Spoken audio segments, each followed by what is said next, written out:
All right. Gonna get things started here. Second.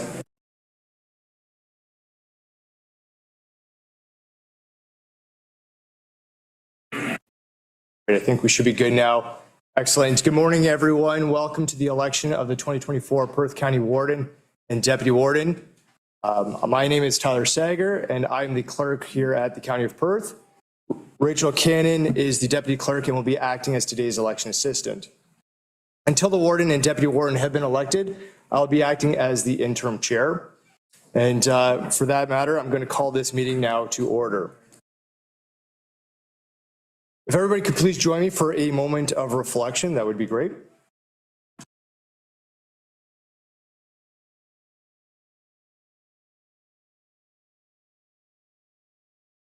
Excellent. Thank you. Moving on to our land acknowledgement, we acknowledge that Perth County is situated on the traditional land of the Anishinaabe peoples who have a long-standing relationship with the land and water throughout the region. We honor and respect the history, languages, and culture of the diverse Indigenous, Métis, and Inuit people who call this territory home. As a county, we have a responsibility for reconciliation and a continued stewardship of the land in which we live and work. So moving on, we've got greetings from invited guests, and I do believe we have MP John Nader on. So we'll ask John if you could unmute yourself, and the floor is yours to bring greetings. Good morning, and thank you, Clerk Sager, for inviting me and for being part of this year's Warden's election. It's a pleasure to join you this morning from a chilly national capital to bring a few words of greetings on behalf of the Parliament of Canada. First of all, thank you to Council for all that you've done over the past year. Council and staff, I know you've undertaken many important projects, that some of which have been ongoing for a number of years. So it's nice to see those completed during this year of Council. So congratulations to all of you, and thank you for your work. To Warden Eggets, congratulations and thank you for your past year as Warden, and I believe best wishes for another year going forward as well. All the best for that as well. It's always a pleasure to run into Warden Eggets at community events, and we're able to have our discussions both at formal events and more informally at the Ball Diamond or at the arena. We find that our paths cross a fair bit with our kids and Warden Eggets' grandkids playing sports together, so it's always nice to have those discussions. And now that Mayor Mackenzie's grandson is also playing hockey, we just need a few more councillors and we have quorum for a county council meeting in the arena foyer. But it's a pleasure to work with Warden Eggets and to share that work as we work together at the federal, provincial, and municipal levels on so many important issues. So I look forward to continuing that working relationship going forward as well. Finally, I want to acknowledge our friend Jim Aitchison is here, wonderful partner as well. And I just want to note that we'll be hosting some blood donor clinics in honor of Jim's daughter on this coming Saturday in Stratford and on Monday in St. Mary's. And I'm very pleased to say that those are nearly sold out, and there will be more than 200 people giving blood on those 2 days. So that's really great to see. And then finally, I just want to say Merry Christmas to everyone. Best wishes for a wonderful Christmas and holiday season, and all the best for the years to come. Thank you so much for having me. Thank you, MP Nader. Moving on, we do have MPP Matthew Ray. Matt, the floor is yours. Thank you, Chair, and good morning, everyone. From downtown Toronto. Toronto finally got some snow this week. I know it's kind of a shock for us in our riding, but wonderful to join you virtually, and similar echoing MP Nader's remarks. Thank you to County Council and staff. I know I always enjoy working with you on a variety of initiatives at the provincial level, and look forward to continuing to work with you in the coming year. To Warden Eggets, thank you for your service in the last year. I know I've always appreciated your advice and thoughts on a variety of things at the provincial level. And as MP Nader mentioned, congratulations, I believe, for moving forward into the next term as well in that, and look forward to continuing to work with you and all of County Council. I do, again, always appreciate your provincial level. And I also just want to recognize and thank all the former wardens in the room as well. It is always wonderful to see all of you come out and support the current county council and the current warden. It really speaks to the testament to our community, really supporting the great aspect and community that we all enjoy in Perth County. And I look forward to working with all of you. And again, MP Nader mentioned Merry Christmas, Happy Holidays, all the best for 2024. I know I will see some of you shortly once both John and I are back in the riding from our duties in our respective capitals, but looking forward to seeing you then. Thank you. Thank you, MPP Ray. Councillor Aitchison did say that both the clinics for the blood donor clinics are completely full. So that is great to see. So thanks to the community for stepping up and helping with those clinics. Next, we do have Mayor Martin Ritzma from the City of Stratford here today. Come on up. So good morning, everyone, and thank you for the invitation to be here. It's certainly my privilege to bring greetings on behalf of the City of Stratford and Stratford City Council. I will say, and historically, the City of Stratford and the County of Perth have had a long and strong relationship of working together. These partnerships are for both the economic benefit and for the benefit of all residents, both in the county and in the city. This relationship was recently evident on a mission in Japan.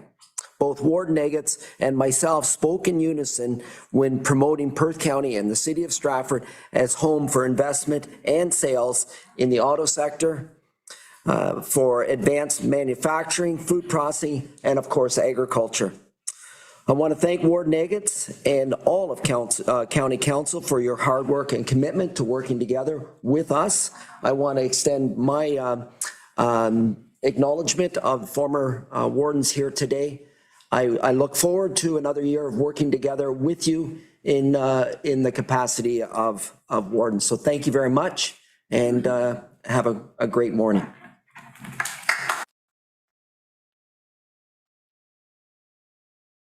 All right, and next we have Mayor Al Strazzi, the town of St. Mary's. Thanks, Tyler. It's my honor to bring greetings on behalf of the town of St. Mary's. St. Mary's is very appreciative of the partnerships we have in several services, and thank all the county councillors and especially Warden Eggets, who's been great to work with. Anyone that knows Rhonda, she's quite open and frank and willing to have discussions even when we don't agree on certain things, and that's really appreciated that she is keeping the lines of communication open. Of course, we're always very thankful for the relationship we've had over the years, and I also like to thank the past wardens. I wore my Perth County tie today, and my job, as only told when I came in by Tyler today, is just to make sure Martin Ritzma didn't hold his hand up when it's time to be for the election of the warden, actually. So, but anyway, thank you for the opportunity to come and bring greetings today on behalf of the town. So. All right, so we are pleased that the community members and staff can join us, not only in person, but virtually as well. We appreciate everyone joining us today online via our YouTube channel and our Zoom. For those who have joined us in person, please feel free to remain afterward for a little brief reception that we're going to be having, which includes some light refreshments and snacks just at the back through those double doors. In between that, we're going to have a brief recess, which we're going to then proceed into the regular council meeting later this morning.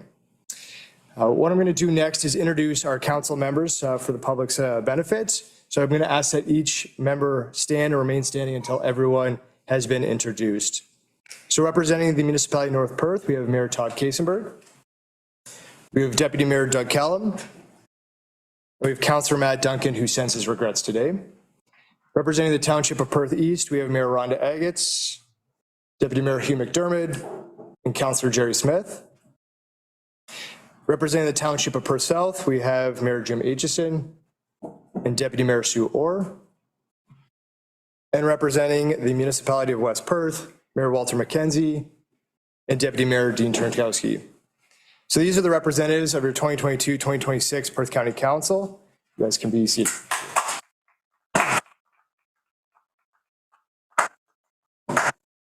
So at this time, as is tradition, I'm going to ask the president of the Past Wardens Association to come forward to the podium and present Rhonda Eggets with the Past Wardens pin. Rhonda, if you could please come forward, that'd be great.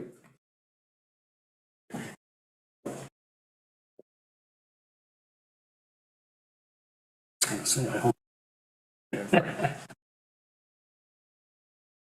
Rhonda.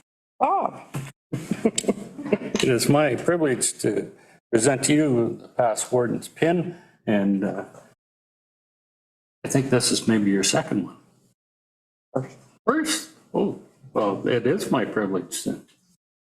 I can't put it on.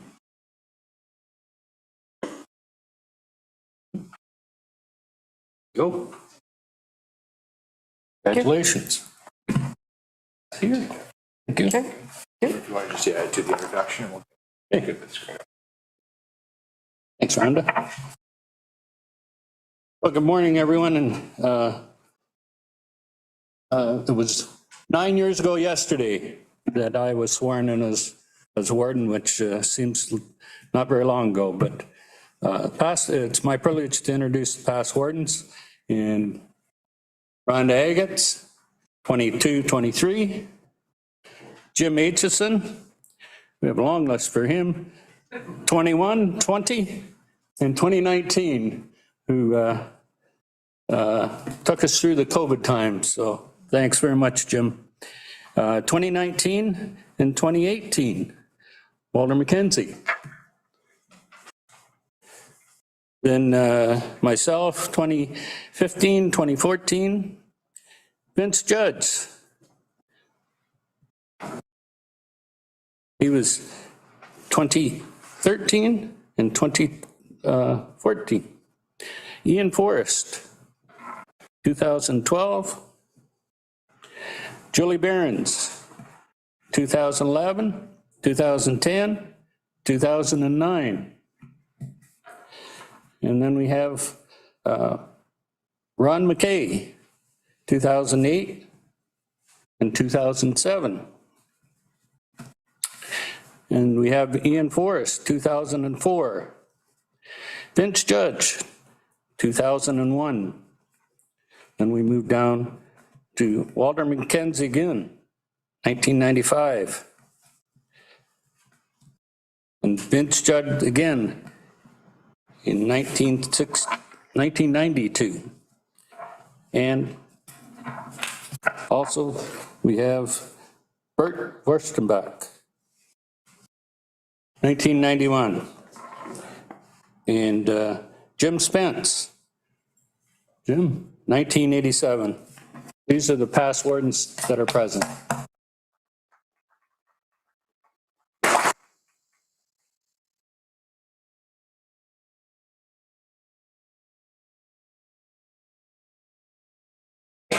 Thank you for that. So from amongst these individuals, council elects one of its members annually to serve as warden. The warden serves the head of council and the chief executive officer for the county of Perth. It has specific legislative procedural duties and responsibilities to fulfill within that role as defined in section 225 of the Municipal Act 2001 RSO. With such responsibilities, the head of council has a prominent and highly public profile, while also being mindful, the citizens that we serve have high and sometimes varied expectations for their head of council. Part of the role of the warden is to find a way to balance expectations while also being mindful of the decisions of the community and the decisions made by council as a whole. Past practice in Perth County is that those who intend to seek the position of warden shall declare their intention at a county council meeting in November. As such, members of council were polled at the November 2nd, 2023 regular meeting, and Warden Rhonda Agats declared her intent. Now, this is an opportunity for members of council to declare their intention to seek the office of the warden for 2024. Is there any other member who would like to place their name on the ballot for election at this time? Seeing none, what I'm going to do is I'm going to move on to the declaration of the warden and the oath of the office. So in accordance with the procedure bylaw, I declare Rhonda Agats as the warden of the county of Perth. Warden Agats, please come to the podium to take the declaration of office.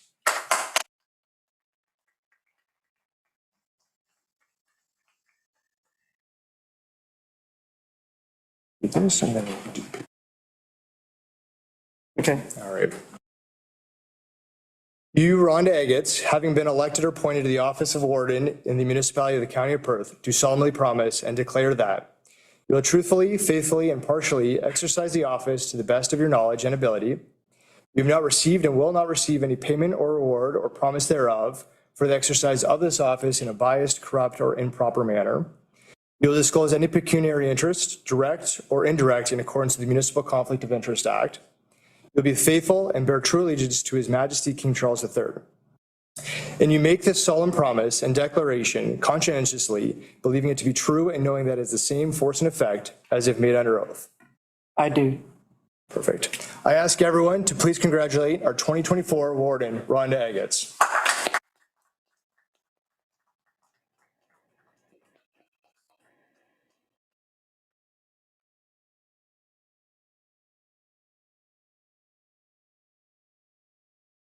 Moving on to the Deputy Warden piece of today's meeting. Likewise, past practice in Perth County is that those who intend to seek the position of Deputy Warden shall declare their intention at a council meeting in November.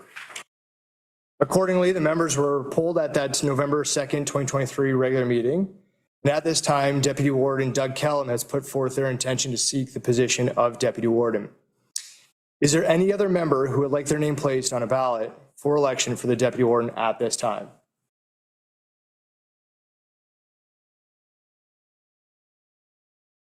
Understanding if there's only one candidate, I will move forward to the declaration of Deputy Warden.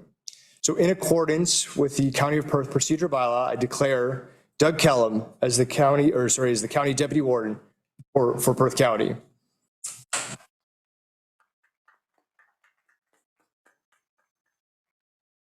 Deputy Warden Kellum, if you could please come to the podium and take to the declaration of office, that would be great.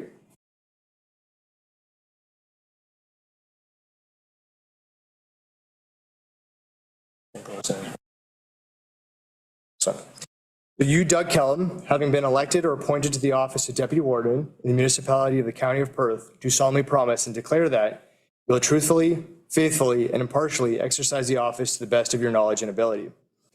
You have not received and will not receive any payment or reward or promise thereof for the exercise of this office in a biased, corrupt, or improper manner. You will disclose any pecuniary interest, direct or indirect, in accordance with the Municipal Conflict of Interest Act. You'll be faithful and bear true allegiance to His Majesty King Charles III. And you make this solemn promise and declaration conscientiously, believing it to be true and knowing that it is the same force and effect as if made under oath. I do. Perfect. Thank you. Everyone, please congratulate our 2024 Deputy Warden, Doug Kellum.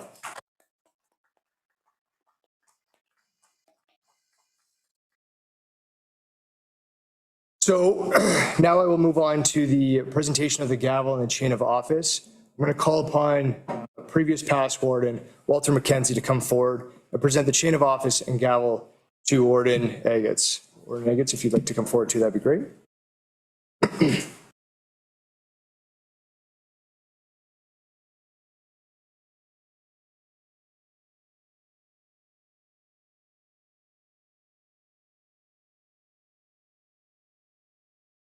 It's a great honor for me to present with this chain of office, and I know that you'll wear it well. Respect. It's over. Excellent. Very good. Gavel, I don't think you've ever used the gavel last year. The key is you hold it this way, and it'll go further. Anyways, congratulations, Ron.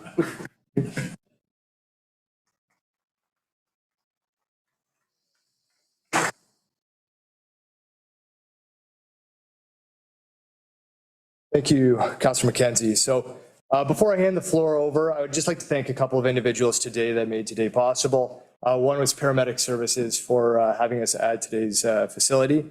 Communications Officer Sarah Franklin, all the tech service staff today that we have several different cameras and angles to make this presentation as beautiful as it is, as well as facility staff for setting up today's room, and Legislative Services staff, Rachel Cannon and Jamie O'Leary. So thank you everybody for assisting in making today work. And I'll hand it over to Warden Eggets for some remarks before we move into adjournment. Yeah, well throw it. Good morning, everyone. Thank you to everyone who took the time to attend this morning. It is an honor and humbling to be the warden for 2024. To my colleagues, I can't thank you enough for putting your trust in me again. As we grow as a county, staff and council will do their best to keep the operations running smoothly. We are very fortunate at the county to have such great staff. We all work very well together. Our infrastructure is getting bigger and causing more demands on the resources that we have, but we are very resourceful in keeping them and keeping things moving ahead. Our budget is going to be a challenge as things are becoming more costly, but we will do our best to keep our services we have and continue to run the county as efficiently as possible. As the warden, I look forward to the relationships growing with the city of Stratford, with Martin, and with the town of St. Mary's with Al. I can't thank you both enough for all that you do and how well we all work together. We do share common interests and are trying to make our municipalities the best they can be for all of our residents. I look forward to the new facility that's being renovated and built right now at the County of Perth. It's exciting, and it soon will be done, I'm hoping this summer. The elevator was just completed in the courthouse, which will make it so much more accessible for the public. 2024 will have its challenges. I am confident that this council will meet those challenges head on. We are a strong, united front as we move forward. From rising costs, affordable and attainable housing, finishing the official plan, and we will get that done. I can't thank all of you enough. To the Perth County staff, the Perth East staff, the past wardens, Matthew Ray, John Nader, the residents of Perth County, my colleagues, Martin and Al, thank you for your support for my term. It is greatly appreciated. A big thank you to my family. Unfortunately, none of them are here today. This is hunting week. And I said to my husband, go. I know that's where you want to be, but I know he's here with me as well. But anyway, and our son Adam is with him. We have a daughter, Diane, and their families. They're the reason that I do this. I want to make our communities the best place to live, work, and play. And I think together with council, we can achieve that. So thanks again for coming. It's great to see all of you here.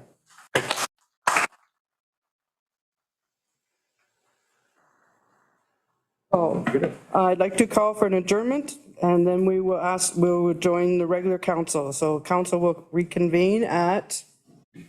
We'll give it about a half an hour. We're just going to move her in second for the adjournment, and we'll aim for about a half an hour between this and moving into regular council. Okay, so moved by Councillor Kassenberg, second by Councillor Kontrowski. All those in favor? Carried. We're adjourned.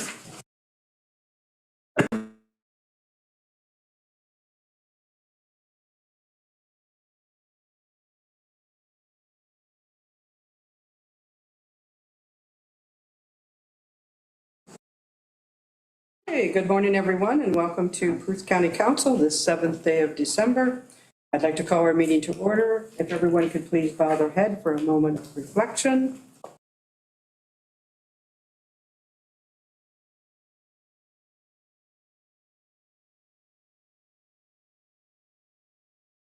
Thank you. I will now read our land acknowledgement. We acknowledge that Perth County is situated on the traditional land of the Aninashabay, who have a long-standing relationship with the land and water throughout the region. We honor and respect the history, languages, and culture of the diverse Indigenous, Métis, and Inuit people who call this territory home. As a county, we have a responsibility for reconciliation and a continued stewardship of the land on which we live and work. If you have pecuniary interest, you can disclose that now. I need a motion. Well, before we do that, Tyler has some announcements to make about the agenda. Perfect. So through the warden, just a couple of changes to the agenda as it was presented. Item 7.5 is a delegation for item 8.4.1, the Punky Corners. Additionally, we have another one, which would be item 7.6, which is another delegation on item 8.4.1, also Punky Doodles Corners. Additionally, what we'll be doing is moving item 8.4 Punky Doodles Corners intersection control feasibility study and intersection improvements to item 8.1 in the agenda. So we're just going to be moving the public works report right in front of the planning report. Okay, thank you. We need a motion to accept the agenda as amended.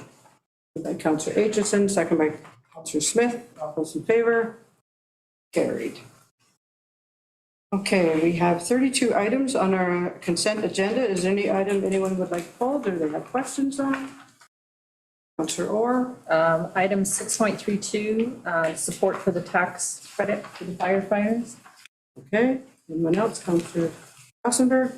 Yeah, I'd like to consider item 6.26, which is related to consideration of guaranteed income, and item 6.31, which is about water treatment officer training.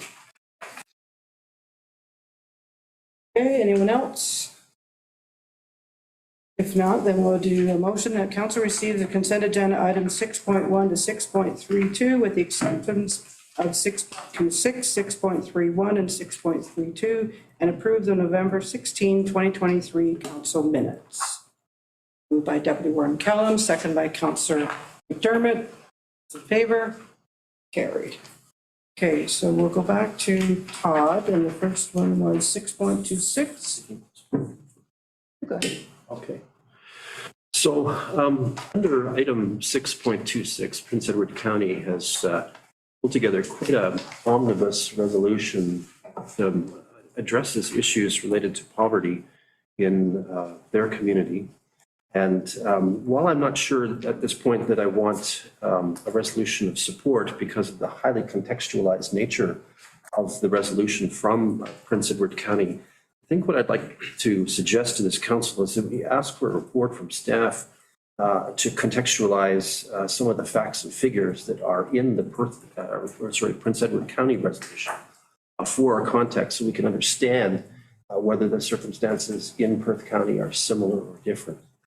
And that is to serve as the basis potentially for resolution in the near future towards that matter if there is cause or reasonable justification for same.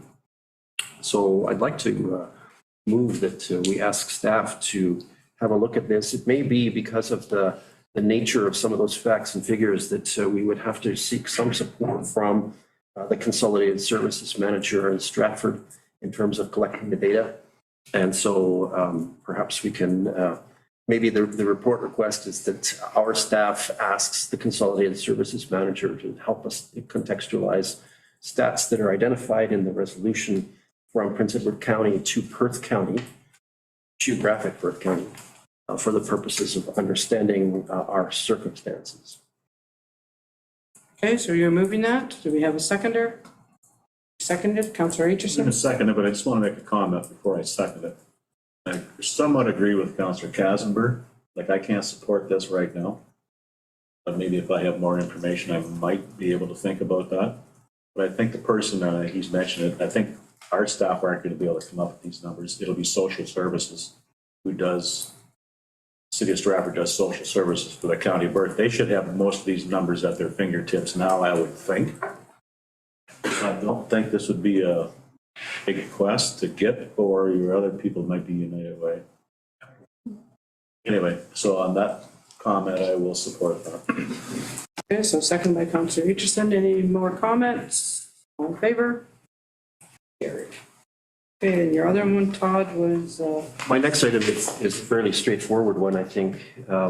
Certainly there are challenges in finding trained and competent certified water treatment, wastewater treatment officers or expert professionals in the province. I think all of our lower tiers know this, and well, water is a county-based thing. And the fact that this one crosses our table suggests to me that there is an opportunity for us to lend our voice to the call from Wawa for the purposes of enhancing training and asking the province to come in and weigh in on this one. So I'd like to just offer a letter of support to Wawa's request for training for operators. okay. Okay. Sure. So through the warden, just for information purposes, council suggested at the November 2nd or directed staff to write a similar support for the town of Rainy River, which was sent out for November 13th, just for consideration. So if I might, then perhaps we can add Wawa to our list of endorsements and provide to them at least some comfort that we're interested in this issue. Okay, do we have a seconder for that? Deputy Warden Callum, all in favor? Carried. Okay, and Councillor Orr? Just to support the tax credit for the volunteer firefighters, it's 3,000 currently. I'd like to see it go to the suggested 10,000. I think most of our lower tier municipalities have already passed this, so I'd like to see Perth County pass it as well. Okay, so you're moving that? Yes. Okay, do we have a seconder? Councillor Tomkowski, any more questions? All in favor? Carried. Okay. So we do have a public meeting this morning, so we have a motion that regular council recess for the purpose of holding a public planning meeting at approximately 10:14 a.m. Moved by Councillor McKenzie, second by Councillor Orr. All in favor? Carried. Okay, I'd like to call our public meeting to order. If anyone has pecuniary interest, you can disclose that now or as we move along. We approve the agenda so that the planning public meeting December 7, 2023 agenda be approved. Moved by Councillor McDermott, second by Councillor Aitchison. All in favor? Carried.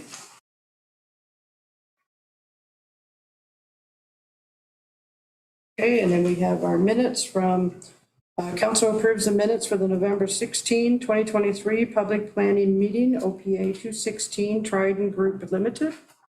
Moved by Councillor Smith, second by Councillor McDermott. All in favor? Carried. Okay, and now we're going to get to the good part. Now it's the OPA 219 for Sean and Amanda Cleland, and we have Nathan joining us this morning. And welcome, Nathan. I haven't had the opportunity to meet you, so welcome to Perth County, and the floor is yours. Good morning, and thank you, Warden Neggett, members of council. I do have a short presentation prepared for you this morning, so just feel free to observe, and then I'm happy to address any questions at the end of the meeting. So this is for application OPA, so the County of Perth Official Plan Amendment OPA 219. The owner and applicants are Sean and Amanda Cleland, and the agent is MHBC Planning. Peter Chauvin is in the room to attend as well too. The location is East Part Lot 22, Concession 4, Elma Ward in North Perth, and then today's date. And then there's just a highlight on the map, shows the area just between Atwood and Listwood, just to the east there. So Atwood's to the north, and then Listwood's to the north, Atwood's just to the south there. Next slide, please. This an aerial photo of the subject property, shows the subject lot in its entirety. So only a portion of this property is proposed to accommodate the businesses and opportunity just at the north end, but it does show the agricultural lands primarily to the north, and there is some wooded area to the south there, and then just the subject OP schedule included in that as well too, just on the right hand side. Next slide, please. Here's a site sketch of the subject request. So the request is for a garage and a flower forest business to be included. So it is for an on-farm diversified use on the property. The area shown is the garage location just off to the western part of the existing house. So there is an existing house on the subject property already. The garage and the flower shop will be in the same business. So the flower shop occupies a very small portion of that garage area. The garage is the primary use, so the flower shop will be a small portion of it. And the owners of those two businesses are the residents on the property, so they're going to operate it. Each one of them operates the businesses independently of each other. So next slide, and then just an aerial photo or a picture of the property with the public meeting notice sign on it. The requested provisions to be amended in the OP are outlined on the right-hand side. So as mentioned, this is an on-farm diversified use. The province does provide criteria for an on-farm diversified use to be located in Ontario. It does meet those criteria, and that's why staff are supporting the application. So provisions requested to amend the OP are a secondary entrance. So typically a single entrance is required. This is requested to have a secondary entrance. It is a bit of a challenge based on the existing house location, why they can't have the joint entrances, because the house is so far off to the east and it is located directly adjacent to the road there. That is a challenge. So they are requesting a secondary entrance. They are asking for up to 4 employees, non-farm residential employees. So currently, the requirements in the OP allow for 2 off-farm employees to be located on the property. They're requesting 4. One would be located for the flower shop, the other 3 for the garage business. So that's just to support those 2 businesses. Lot coverage in the use of the secondary occupation shall be limited not more than 2%. That aligns with the on-farm diversified use provisions in the provinces provided. The county official plan does provide a criteria as far as a square meter limited.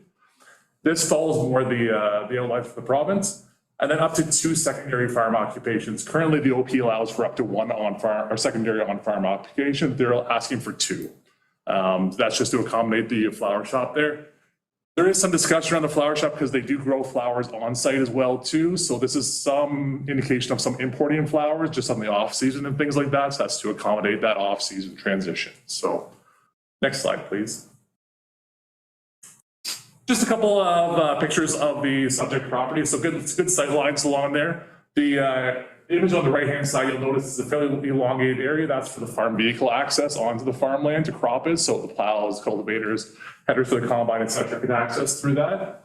And then the image on the left-hand side, I don't know if you can see it, but that is the house location there just off to the left there. There's a little flower stall right there at the edge as well too. Next slide, please. So public comments, there was one set of comments that was provided from adjacent neighbor. They were concerned with the precedent being set. There was more than 1 business and then also the number of staff on site. No staff or agency concerns were expressed. And then North Perth Council has supported the application. They passed first and second reading, and then also this past Monday, they did pass a motion of support in support of the application as well too. Next slide, please. So my recommendation is outlined there. I won't necessarily read out all of it because it's a fairly long recommendation, but it is my recommendation that the council approve official plan amendment 219 of the County of Perth official plan, and I'm happy to address or answer any questions at this time. Okay, thank you, Nathan. Is there anyone present who wishes to make a presentation or speak in opposition? Seeing no one, is there anyone present who wishes to make a presentation or speak in support of the application other than the applicant or the applicant's agent? Seeing no one, does the applicant or the applicant's agent wish to speak? Morning, Pierre. Please join us at the table. Sit over there, so I, or should I sit You can sit up. so my voice project that way. I don't have the same voice as Nathan, so I'll try to speak up. I do have a slide presentation, and I apologize for my North Perth council members who've probably seen the same slide deck, but for the benefit of the other council members and the public, I've provided the slide deck, and some of these are repetitive, and I'll try to skip over those from what Nathan presented. But join with me today are Amanda and Sean Cleland, the owners of the proposed on-farm diversified use. They reside across the road on their parents' farm and then currently operating the same operation literally across the road, and they've recently purchased this house and would like to move across the road to this location and have their own operation on their own property. Next slide. So again, here's the property. As Nathan noted, most of it is agricultural. There is a small 20-acre woodlot to the rear of the property. The proposal is for 2 on-farm diversified use. This is a new terminology that's applied across the province now, not found in your current official plan. It's, as you know, is being updated, and we hope it'll be released soon, and will catch up to the the province's terminology and criteria for permitting these types of uses.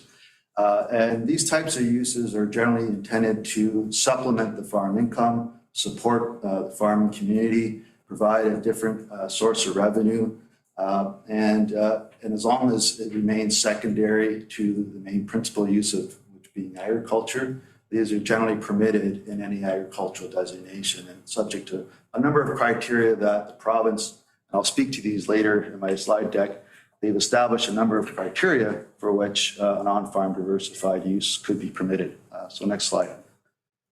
These are just elevations. The front left is what you would see from the road with a small sign for the automotive shop. Where the awning is where the flower shop would be, which is also shown on the east elevation.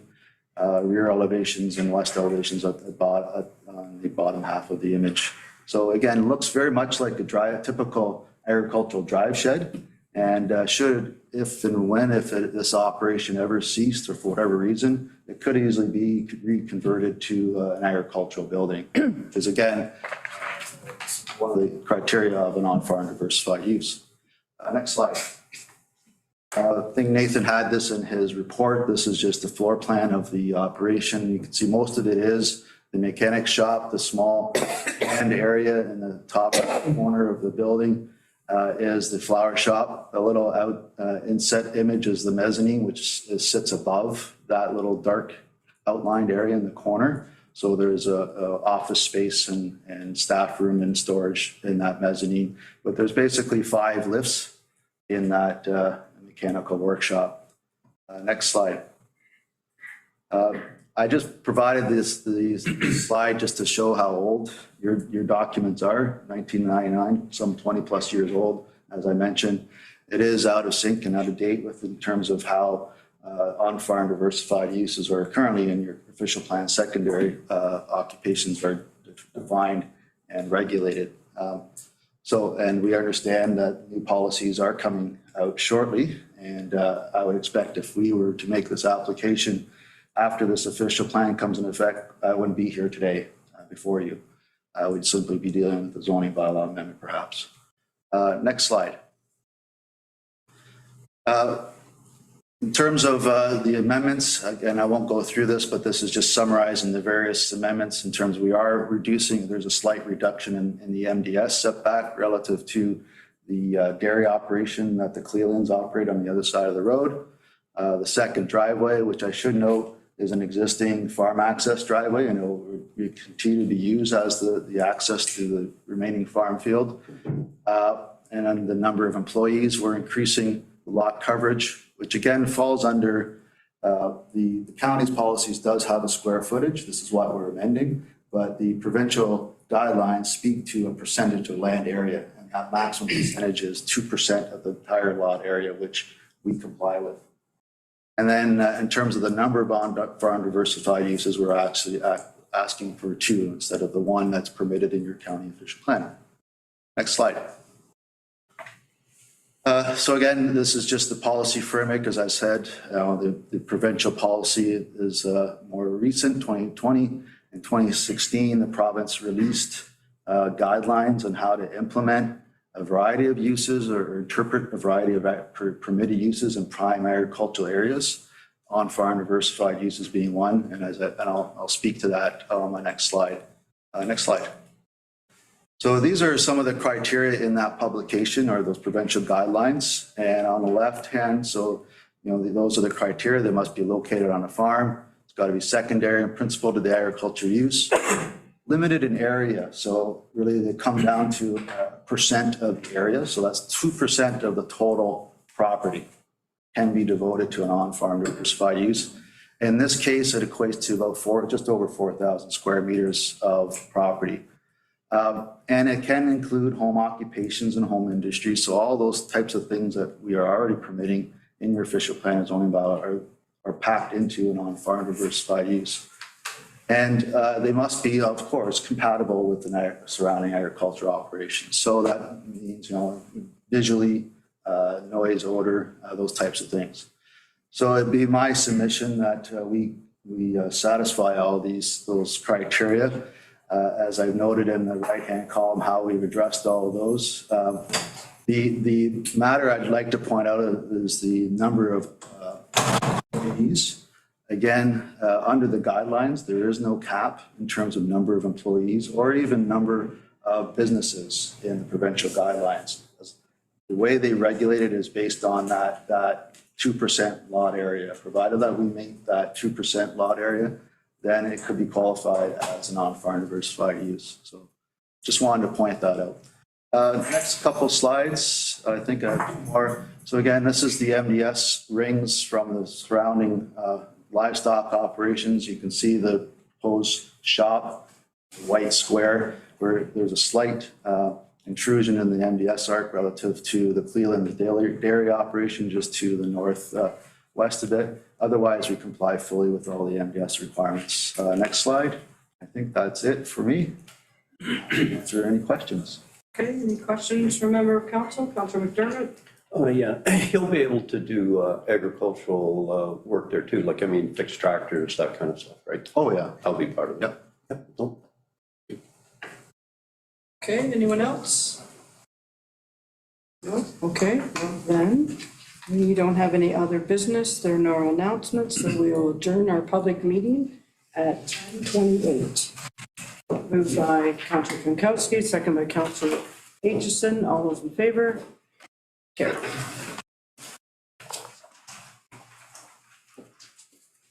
Okay, now we're going to back into regular council so that regular council reconvenes at 10:29 a.m. Moved by Councillor McDermott, second by Councillor Smith. All in favor? Carried. Okay, so we're back into regular. We do have 5 delegations with us this morning. And because of time, yes. Yep. Because of time, we do have a time limit. So I just hope everybody is aware of that. Our first presentation this morning is from Kristen Crane from Director of Social Research and Planning, United Way, Perth. And you're joining us on the screen. She has her own presentation and she'll present. Okay. Good morning. Morning. Also, thank you for having Just give it a second. We can't hear you. Okay, try now. Good morning. There, that's good. Excellent. Thank you for having me, Warden and Council. I believe I am sharing my screen today.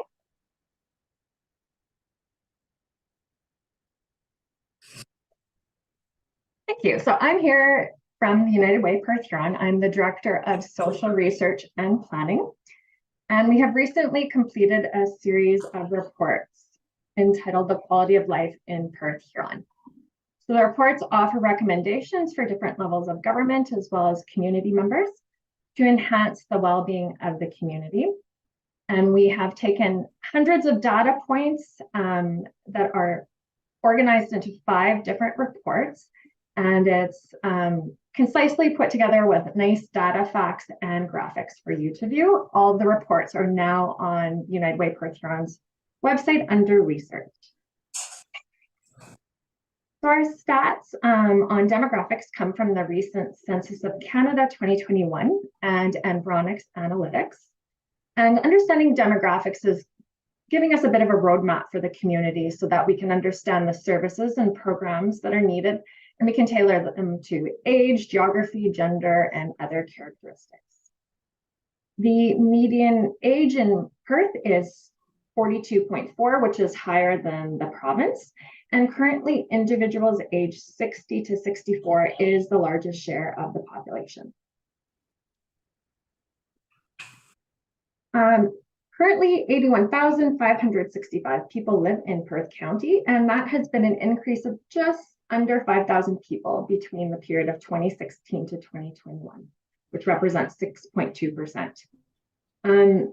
North Perth has had the largest increase at 18.3%. You can see it surpasses all the other municipalities in the region. Based upon estimates, the total population in Perth is projected to grow by 14.6% by 2032. And currently, the population growth is contributed to intra-provincial migration. So that is individuals moving from other parts of Ontario. And we've seen a significant increase in the past 5 years. Just want to draw your attention here to the number of one-person households in Perth County at 28%. This becomes a really significant factor, and I'll talk about that later in the presentation, when it is just one household income to cover the cost of shelter. Indigenous population is somewhat small, although we know that these census numbers are lower than the actual, and that is confirmed by data from our school boards. We also see a very, very significant difference between the racialized population in Perth County at 6% and that of Ontario at 34%. And racialized refers to people who do not identify as white or Caucasian. Educational attainment is a really significant predictor of quality of life.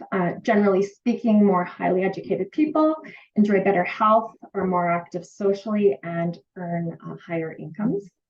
This graph shows the highest level of education attained for people 25 to 64 in Perth County, and also it shows Strachan County.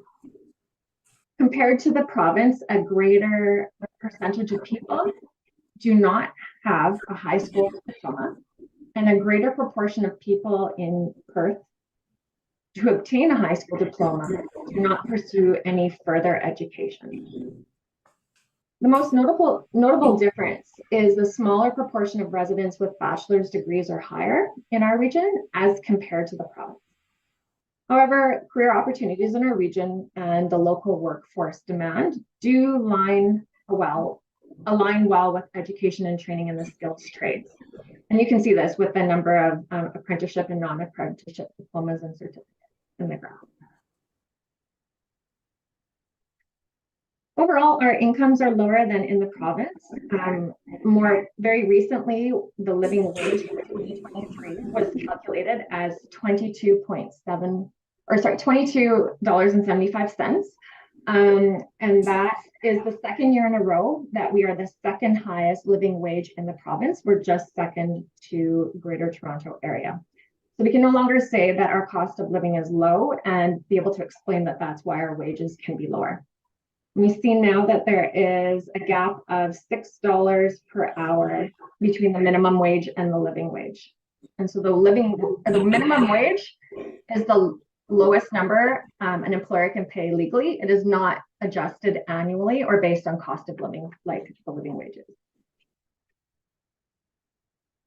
Adequate housing is a human right according to Canadian and international law. And housing is generally considered affordable if all shelter costs amount to less than 30% of a household's before tax income. In Perth County, 16% of homeowners and 31% of renters are spending more than that 30% of their income on shelter. We have a large number of folks who do not have affordable housing. For a one-person household, and remember that that's 28% of the population, the median yearly after-tax income, which is roughly $37,000. With this, a one-person household would have to spend 46% of their income on shelter. If they lived, and that's if they were in a one-bedroom apartment. If they lived in a bachelor apartment, it would take up 35% of their income. So in our region, 14% of tenant households are in core housing need. Sometimes we refer to this as housing poverty. And this means that their housing is some combination of unaffordable, inadequate, and unsuitable, and that the alternative housing would also be unaffordable. Additionally, 14% of tenants in Perth County live in subsidized housing. Wait lists for subsidized housing are very long, and sometimes people will have to wait up to 5 years to move into that housing. And subsidized housing refers to any housing that's subsidized in a variety of ways to make it financially accessible to low-income individuals and families. As United Way, we conducted a survey last year in November to understand household food insecurity in our region.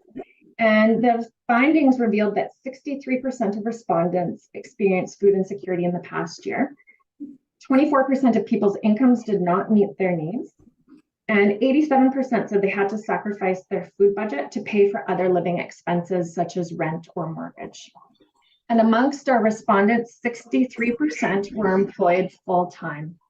So that does validate the finding that poverty is a root cause of food insecurity. And it's also providing an indication that wages are not matching the rising costs of living.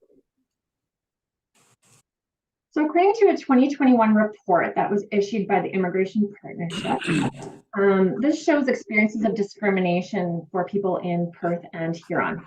Indigenous people are most likely to experience discrimination at 81%. 68% of immigrants and visible minorities have experienced discrimination. And 49% of white people who are not immigrants reported experiencing discrimination. Within the category of immigrants and visible minorities, Black people reported experiencing discrimination more than other ethnicities at 86%.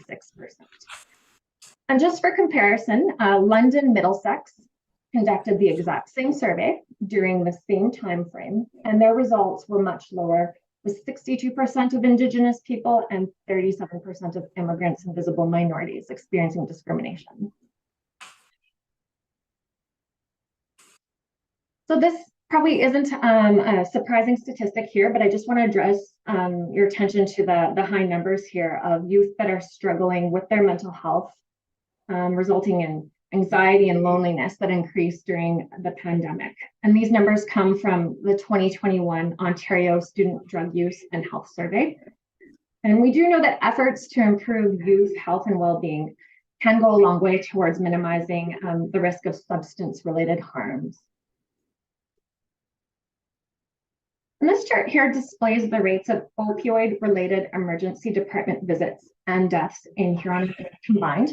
And it is calculated per 100% of the population, not based upon actual numbers, which would be higher.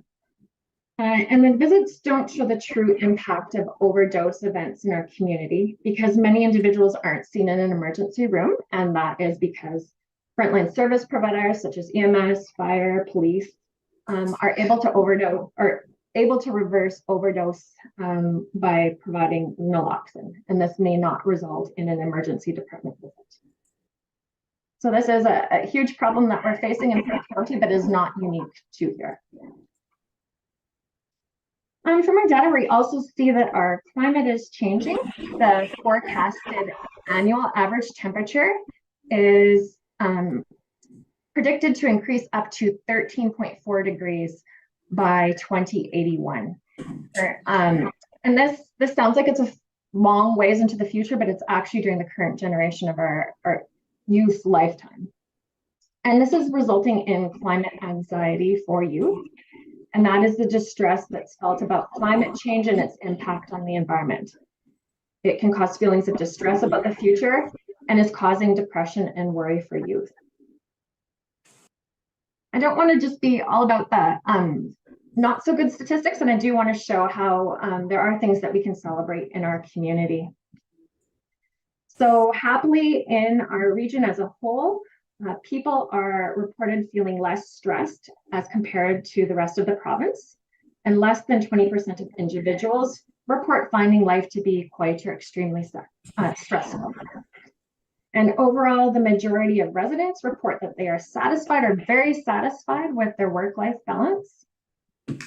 And this is a great statistic. Self-reported life satisfaction is one of the most direct measures of quality of life. And in Perth, we have 97% of people reporting being moderately or very satisfied with their lives. So that's excellent news. We also have a strong small business and nonprofit sector. They contribute to quality of life in many ways, with high participation in the community, purchasing goods and services from other local businesses, and also holding fundraisers and volunteering at our local events. They also employ many people in our region. Perth County has a really large share of micro businesses of 1 to 4 employees at 51%, and very small businesses, which are 5 to 9 employees. And this also includes nonprofits. They contribute significantly to our economy. So what are some things that we can consider now to improve quality of life? Firstly, ensuring that our local workforce earns a wage that is reflective of the cost of living is crucial. And we can also support businesses who pay that living wage or that wage that is in line with the cost of living. Workplaces, local governments, nonprofits, and community organizations should also engage in diversity, education, and training. And this would focus on reducing and preventing discrimination, and something that we can do today to improve quality of life. In addition, the Renfrew recommendations that came out after the murder of 3 women in rural Ontario recommend that everyone learn about risk factors and warning signs of intimate partner violence. There's online training that's very easily accessible to undertake, even an hour or 2 of training, which can make a large difference in our community. Also, when we're designing new facilities and parks, we can use best practices for equity and inclusion. And also supporting our libraries. They are community hubs. By supporting them to expand their lending programs, and those that include passes and equipment to access parks and recreational opportunities is a great step to take. And they provide free accessible programming to all regardless of income. We also know that the number of people experiencing homelessness is growing. In addition, our population is growing and the rental market cannot keep up with the demand.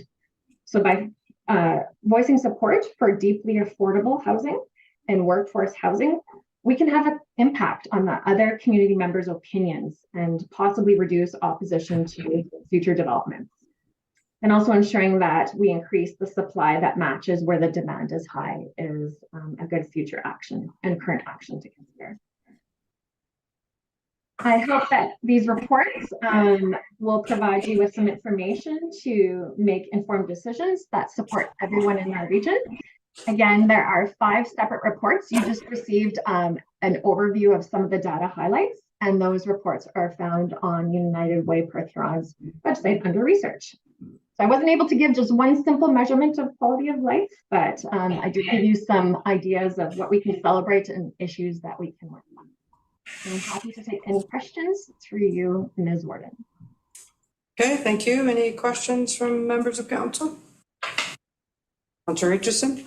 Living wage jumped significantly to 22, was it 71 there, if I read that right? Can I just ask how many hour work week that is based on?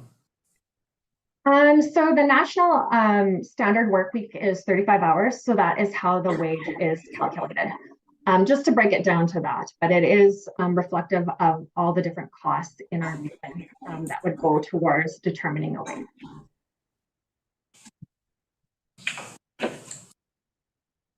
Okay. Any other questions? Thank you very much for coming. We really appreciate your presentation and we hope you enjoy the rest of your day. Thank you so much. Okay. Oh. We have a motion that council receives a presentation, Quality of Life in Perth Huron from United Way Perth Huron for information. Moved by Councillor McKenzie, second by Councillor Trankowski. All in favor? Carried. Okay, now we're going to move on to our delegations. We have 4 delegations this morning, all dealing with Punky Doodle Corners. And once again, we ask that you keep your presentation to 10 minutes each. First, we'll call on Ed Danon. He can be our first speaker. And if you would just like to come up to the table here, Ed, that'd be great. Yeah, Yeah, okay. have a seat and welcome to Perth County Council. And the floor is yours. Good morning. Congratulations on your re-election. Thank you. We are here to represent the voices of dozens of families, concerned residents, and farm operations in the vicinity of the Punky Doodles Corners. With respect to the staff report to council entitled Punky Doodles Corners, Feasibility Study and Intersection Improvements. There has been a lot of discussion about our community over the last number of years, including newspaper articles and media coverage. You've all seen the stories, you've likely heard the debate, or know people who have been directly affected. You probably know about the petition that gathered over 11,000 signatures. Some of you may even avoid the Punky Doodles intersections to take an alternate route when possible. This crazy group of intersections has never been the outcome of good planning, but rather the result of a path of least resistance problem solving. And it is a jurisdictional nightmare that many locals lovingly refer to as the Bermuda Triangle. As a result of a clear need to address the problems, our community came together a year and a half ago to form the Punky Doodles Community Association, to advocate with one strong voice, to be constructive yet firm in our resolve to seek immediate, short-term, and most importantly, long-term solutions to the issues before us. It's clear that there's been a lot of major changes in Perth, Oxford, and Waterloo over the last number of years. But upgrading of Oxford Road 5 to a county road has been a major catalyst in change to our area. It's essentially a dirt road dressed up like a highway. Tar and chip on a gravel road, no proper shoulders, and nowhere near the specification that other arterial roads have had to meet. Road 5 suddenly became a high-speed bypass for everyone to commute from Woodstock to the Waterloo region. Thanks to GPS and big data, this route has increased traffic volume exponentially, now taking roughly 40% of the southbound traffic. All three municipalities have benefited from increased development fees and larger tax base over the last number of years. In exchange for all that, all three have a responsibility to not only improve the safety of this area, but to plan properly for the future, sharing the costs along the way. We very much understand that this is a highly emotionally charged issue, but we can assure you that we will continue to exert pressure on all three municipalities and we will not waver. At our community association meeting on October 2nd, with about 30 people in attendance representing families, farm operations, and ag business, we made two clear resolutions that evening and we voted unanimously on both. Number one, speed kills. We are demanding a bylaw change from all three municipalities to reduce the speed limits from all three directions from 80 kilometers an hour to 60 kilometers an hour, starting at least 200 meters from the intersections. There are many examples like the Hamlet of Castle with flat right angle intersections that have speed reductions to 60 kilometers an hour. And there's also examples of speed reductions at bad intersections, so surely Punky Doodle should also qualify for reduced speeds. Number two, a roundabout is the best solution. Everyone in our community was clear that considering all of the potential problems with the proposed T intersection, that a roundabout was the best option. In our meetings with representatives from Oxford, Perth, and Wilmot Township, it was made clear to us that if the staff report is accepted and approved as is, that this was all we were going to get for the next 20 years. This is unacceptable, and there must be a second phase to this project and planning starting immediately. If you refer to your agenda package, you'll clearly see that it says the intersection realignment is a short-term recommendation. The statement was that a signaled intersection or roundabout will not be warranted comes from a flawed calculation of population growth of just 2%. We all know that this is greatly understated in this period of high immigration and development in our counties. In consultation with the four connected farm properties around the intersections, we found that none of the farm property stakeholders were contacted, let alone invited to discuss options for better redesign and long-term plan. Yet all four have expressed absolute willingness to engage and would very much like to have dialogue with the counties to move forward. For clarity, we must make it clear that although we disagree with many of the elements of this plan, we will not stand in the way of the proposed short-term recommendation for the intersections. But we must also note some major safety issues with respect to the proposal before you from staff today. Firstly, the traffic study conducted this summer indicated that the 85th percentile speed around the curve was 105 kilometers an hour. So for your understanding, that means that 85% of people are going, 15% of people are going 105 or higher. The position put forth from consultants and county representatives is that after the proposed improvements have been implemented, including the right turn lanes and left turn lanes, that the 85th percentile speed would continue to be approximately 105 kilometers an hour. And it was made clear to us that the job of this group of intersections is to convey the maximum amount of goods and vehicular traffic as possible. However, the likelihood of higher speed collisions is much higher here, considering the through lane traffic is attempting to go around the curve at full speed. All of the maps and diagrams you'll see today show you an aerial view of the area. What you're not seeing is that the proposed location for the intersection is approximately 10 feet higher in elevation than the intersection of Road 5 and Punky Doodles Ave, which is the four-way stop. The stop sign. So the southbound traffic onto Road 5 could easily be doing 80 to 90 kilometers an hour by the time they go down that slope past the house of Liebold and Schneider to Punky Doodles Ave. Conversely, local traffic, including ag equipment trucks coming from Huron Road, will have a great difficulty getting out of the stop sign on Road 5 when there's any amount of traffic. Thirdly, again, because of the aerial views you will see in this report, it is easy to overlook that the entire area of the curve exists down in a lower elevation than the roads leading into the curve from the west and from the north. Standing at the proposed intersection of the T, you would immediately notice that the cars coming from the west disappear then reappear when approaching, giving a false sense of approaching traffic. Unless the engineering and planning for next year's project have accounted for filling in some of those low sections, it's an issue, especially with trucks and tractors. Imagine that you've pulled up to the T intersection from Oxford 5 with a tractor pulling fully loaded tanker or wagons and very slow acceleration, and straight through traffic is traversing the intersection at the 85th percentile speed of 105 kilometers an hour. The proposed short-term recommendation seems to have overlooked the slower moving, oversized agriculture traffic that happens in the community with some of the best farmland in the country. Roundabout. In many communities, the residents are pushing back against roundabouts, but in our case, we're asking for one. The reasons are clear. We beg for more information, more enforcement of speeds here, but it seems that any police officer in their right mind wouldn't want to risk their life in this area when they can write just as many tickets in other places and go home safely at the end of their shift. A roundabout by nature will force drivers to slow down, and speed enforcement can occur in other sections. Clearly, roundabouts require no electronic signaling, and as a result, require much less technical support and maintenance, and will not suffer from downtime during storm events. Considering that currently 66% of the southbound traffic continues around the curve towards Tavistock, although that number is continuing towards equal, much of the traffic continued to flow without substantial interruption. In your agenda package, you'll see that 3 potential roundabouts design essentially cut off the historical hamlet of Punky Doodles Corners, essentially subjecting the residents there to all of the noise, traffic, and activity with none of the access, forcing them to drive south to Bender Road and over to County Road 5 to access arterial roads. There are better options, and we would like the opportunity to present these to council when the time comes.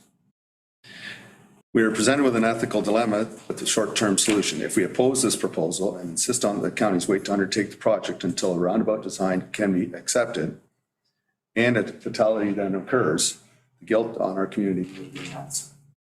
Our informed local perspectives, our lived experiences, and our collective wisdom tells us that the T intersection comes with potential problems, but we are not traffic engineers, and therefore we must cautiously agree with this temporary solution despite its pitfalls.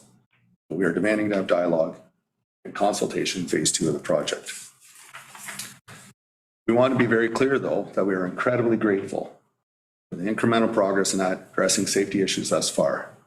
Installing a larger stop sign with a flashing light at Oxford 5 and Punky Doodles Ave, repairing and replacing broken and missing reflectors around the curve, scraping the asphalt and to remove painted lines where there have been breaks, and cutting down and removing overgrowth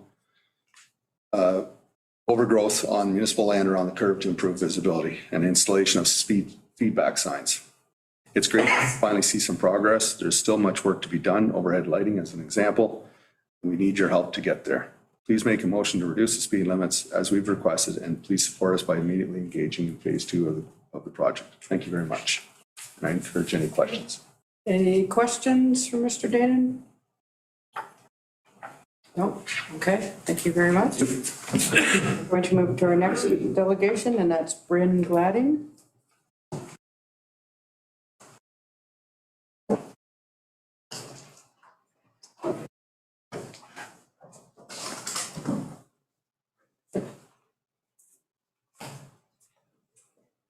Good morning, council, mayors, deputy mayors.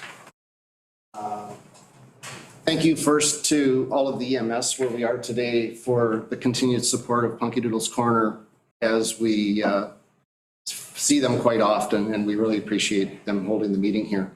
My name is Bryn Gladding, and I'm a Punky Doodles resident.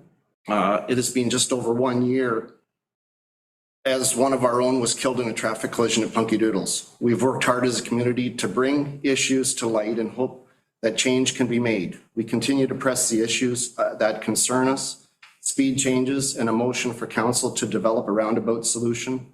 This is paramount. Small changes have been implemented recently, but still, on November 25th, we experienced another collision at Oxford Road 5 and 101. We feel as a community like the counties are listening, but no one really hears us. We continue to ask for speed reductions and a full commitment to a roundabout for the corners, but continue to be disappointed by excuses and why it can't be made. We are told there's not enough traffic volume for a roundabout. The collision numbers aren't high enough. Everyone that lives in the community has expressed concern over speed for years and speed reductions. We all feel helpless in the process, yet continue to advocate for the traffic and people who use our roads. We've been told that speed variations may cause more accidents if posted speed limits are reduced because people don't obey speed signs. Comments like this have been made by RC Spencer Consultants, as well as the Warden of Oxford, and they make the comment about speed differentials. that may cause more accidents. This was also stated in an email from the Oxford's Director of Public Works on November 30th to us as a committee.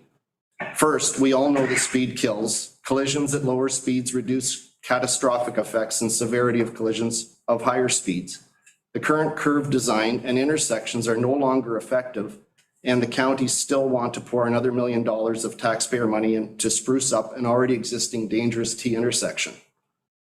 While the money could go to a greater long-term solution of a roundabout, the recent proposal is to close off 2 of the roads and effectively bottleneck all of the traffic through one T intersection just to see how it goes, and they'll look at a roundabout in the future.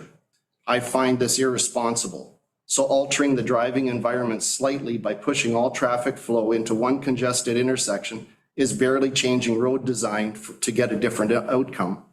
A roundabout would be a proactive and much safer design solution. We all know that roundabouts work.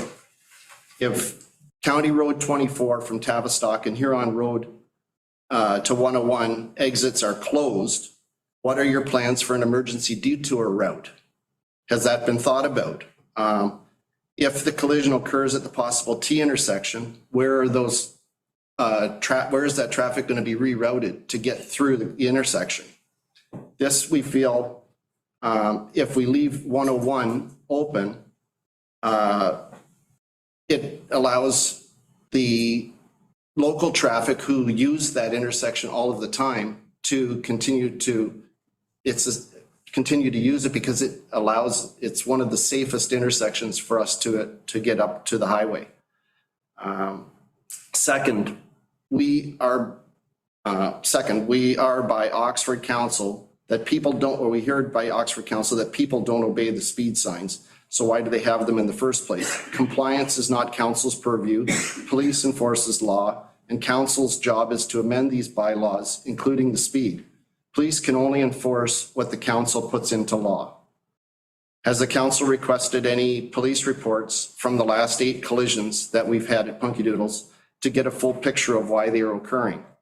Have the consultants looked at the number of farm machinery, milk trucks, commercial vehicles using these roads continuously?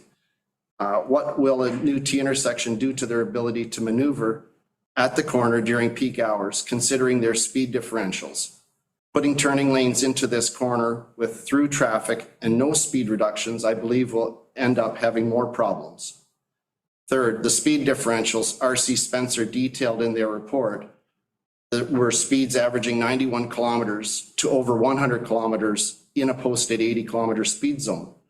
Wouldn't a roundabout slow pace and calm traffic better around this area? Just like the 5 roundabouts along Highway 19 that Perth has installed, larger vehicles would also benefit from these roundabouts where they wouldn't have to slow or stop at the corners. If a T intersection is implemented, northbound traffic on 101A, turning left or right at the intersection 2, starting out at 0 kilometers an hour and entering the intersection from a full stop. This is a speed differential of at least 80 kilometers an hour to go into oncoming traffic. How long does it take for a loaded manure spreader, a loaded fuel truck, gravel truck, milk truck, transport full of grain or corn to get across 2 or 3 lanes of traffic? For the last few months, I've continued to time some of these vehicles and it takes anywhere from 15 seconds up to 1 minute for a loaded vehicle to cross just 2 lanes to get up to 60 kilometers an hour at best. This is far too long when traffic is moving at full speed on a complicated curve in the road with multiple lanes. A posted speed limit change now can be enforced to 60 kilometers an hour area wide. While these reduced speeds would lower the speed differential until a roundabout can be constructed. Since statistics seem to be what decisions are based on, here are some of the Punky Doodles corner statistics. 6 is the number of intersections. 8 are the number of collisions we've been traumatized by in our community since October of 2022. 22 is the age of our neighbor who lost her life. 1 air ambulance to save her sister's life. 28 dispatch police vehicles since October 2022. 17 is the number of fire trucks dispatched. 55 volunteer firefighters who have had to leave their families and work to respond to these collisions. 11 is the number of EMS response vehicles and their teams. 10, the number of tow trucks needed to clean up these collisions, not including accidents where vehicles end up in the ditch and get towed out without being documented. 8, the number of times that our neighbors had to repair his fences due to vehicles crashing through the property over the past decade. 34, the number of collisions Punky Doodles has experienced from 2015 to 2022. That's 4.8 collisions per year. 62% of all vehicular fatalities that occur happen on rural roads is studied and reported by Statistics Canada. Punky Doodles is a statistic. We can't afford not to move to a roundabout. These numbers add up to a huge human and financial cost. I have documentation from the region of Waterloo that shows the intersection at Highway 86 and Floridale Road that is now a roundabout has far less traffic flow than Punky Doodles Corner. When council took action there, they decided to implement a roundabout for a much safer community at the cost of $1.2 million. Perth and Oxford and Waterloo have been installing roundabouts for safer, more efficient ways to move traffic for years now at less complex corners. We feel we are long overdue to receive one. By keeping the roundabout within the existing triangle at Punky Doodles, it can create minimal disturbance to residents who have already been imposed on for years by these collisions, horns sounding, near misses, and ongoing racing up Oxford Road 5. Also, I would like to know why we weren't shown during the RC Spencer presentation. Their animation proposed to the new T intersection only showed passenger cars in well-spaced out display going through the corner. They didn't show us heavy vehicles, transport trucks, or farm vehicles maneuvering that corner with the new T. This is not the reality of the traffic either at Punky Doodles. The corners come in waves. I've timed from the Highway 7-8, 13 vehicles at a time can turn left to come to Punky Doodles. 8 to 10 come from Tavistock through the stoplight to reach Punky Doodles all at the same time, let alone the traffic that comes up Highway 5 to get onto the corner. This is why a new animation would be interesting to see with a roundabout to understand what the benefits would be to have that done.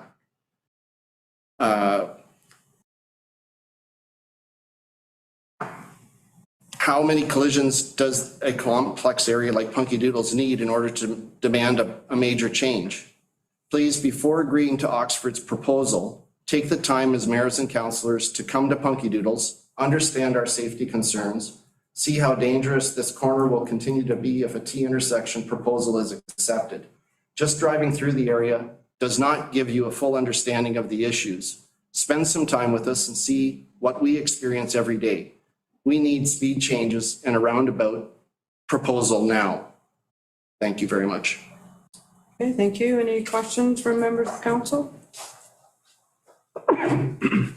Seeing none, thank you for your presentation, Mr. Thank you very much. Okay, next on our list is Heidi Yancey Bailey.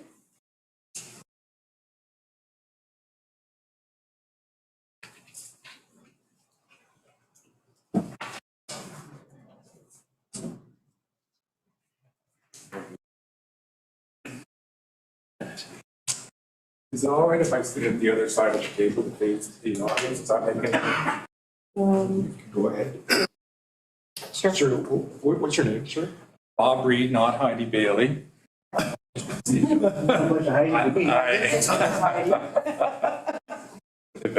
776609 Blandford Road, RR1 Bright, former proprietor of Punky Doodles Corner Dairy Goats. Delegation for. So with council's permission, you're speaking on behalf of Heidi? I'm speaking on behalf of my wife, on behalf of Heidi. On the way here this morning, I said to my wife, you might not get on. Having covered county council for 10 years for the Beacon Herald, I said, sometimes things go a little bit long. And she had to leave. And so I'm doing the presentation on behalf of my wife, on behalf of Heidi Yancey Bailey. I first of all apologize for my not being very well dressed. I was expecting to come here in my role as a supportive husband, and now find myself thrust into this position here. So I'll do the best I can. So with council's permission, we'll let, okay, yes, go ahead. This was prepared by Heidi, and was very, very much invested in what's going on at Punky Doodle's Corner. My connection to Punky Doodle's Corner is deep. Several generations of my family have lived and worked on the farm west of the curve. My family has been neighbors with families on surrounding farms for about a century. I don't live at the farm, but I'm there every day and I'm involved in the place. I go through the curve several times a day. I am your traffic study. All of us who are here are asking for your attention on Punky Doodle's Corner are the traffic study. I'm here to advocate for speed reductions, better safety measures, and for our community association's preference for a roundabout. I speak on my own behalf today, and my priority will always be the well-being of the residents of Punky Doodle's Corner. We have spoken to Oxford County Council and presented our opposition to the proposed changes to the intersection. They voted to approve it. We continue to be ignored. The only concession made was to add a sentence to the motion to revisit the discussion about a roundabout next year once the intersection project has been completed, which does not give us much confidence or trust. Oxford Council, despite what I believe to be valid concerns, chose to proceed with their own plan. Perth Council has a chance to listen to us, to hear our concerns and take us seriously. It's obvious to me at this point that we have opposing objectives and goals. Oxford County's objective is to keep traffic moving through as fast as possible, the movement of goods and services, the flow of commuters. Our objective is to live in relative peace and keep people alive. The county wants to keep it moving, and it looks like they were willing to be inconvenience a few catastrophic collisions. Once the news cycle moves on, so do they. It appears they are willing to take a chance on killing a few more of us. We are not. Revisiting a discussion about the future of a roundabout next year after monitoring the situation is not good enough. Who's next? Which one of us is next? We feared the worst and it happened. For years, neighbors have talked to each other about our increasing frustrations and tears. I speak for myself, but I can assure you that we are collectively traumatized, frustrated, stressed, numb, grieving. After the fatal collision last year, a bigger stop sign with a flashing light was installed on Oxford 5. It has taken a year since to get anything done at the rest of the intersection. In the first week of November, we finally got some action. We asked for all of these safety measures and we got them. We are grateful, but we will not get complacent because it is not enough. We need speed limit reductions and we need a well-designed roundabout that suits our unique convergence of roads. People remark that our curve and our intersection are poorly designed, but Punky Doodles was not designed at all. It has evolved over many decades, building the curve about 60 years ago and alleviating traffic problems at the double intersection for a few decades. But everything around us has changed and nothing works anymore. Traffic has gotten worse exponentially. Studies done by professionals are used but do not give the full scope of what really happened, and councils need to pay attention to what we are saying. We need to talk about the speed. We've been told by the expert that it is not speed that is the problem, differing speeds. I have noticed that since the beginning of the summer, traffic around the corner has slowed. It has to. There is only so much activity it is possible at peak times to go any faster than 70. Vehicles are slowing down in order to let other drivers get through and avoid collisions. I observed this on my own speedometer, but now that we have our flashing speed signs, I have confirmation. At peak times, speeds are often around 60 kilometers an hour. The rest of the traffic is racing through there. The proposed answer is to modify the curve to keep the speed at 80 kilometers an hour while acknowledging that it will, in reality, be much faster. The answer is not to keep it faster, it's to slow it down. Most of us are brutally aware of the potential dangers. I believe most drivers will be willing to accept a speed reduction. We need councils to do what is required to make that happen. Members of council are elected to represent us, and this is what we are asking for. What will it take to reduce the speed? What is the procedure in place where this has been done? Would it be changing the bylaw, reclassifying the road?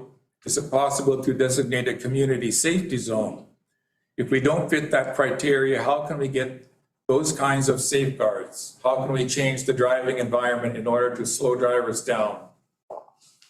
There's too much going on here to allow this kind of speed. We've got farms in close proximity to a small hamlet surrounded by a curve with 3 roads connected to it, plus a 4-way intersection at a lower grade behind the curve, plus a T intersection behind that. And I think that was pretty well demonstrated on the video that we saw there.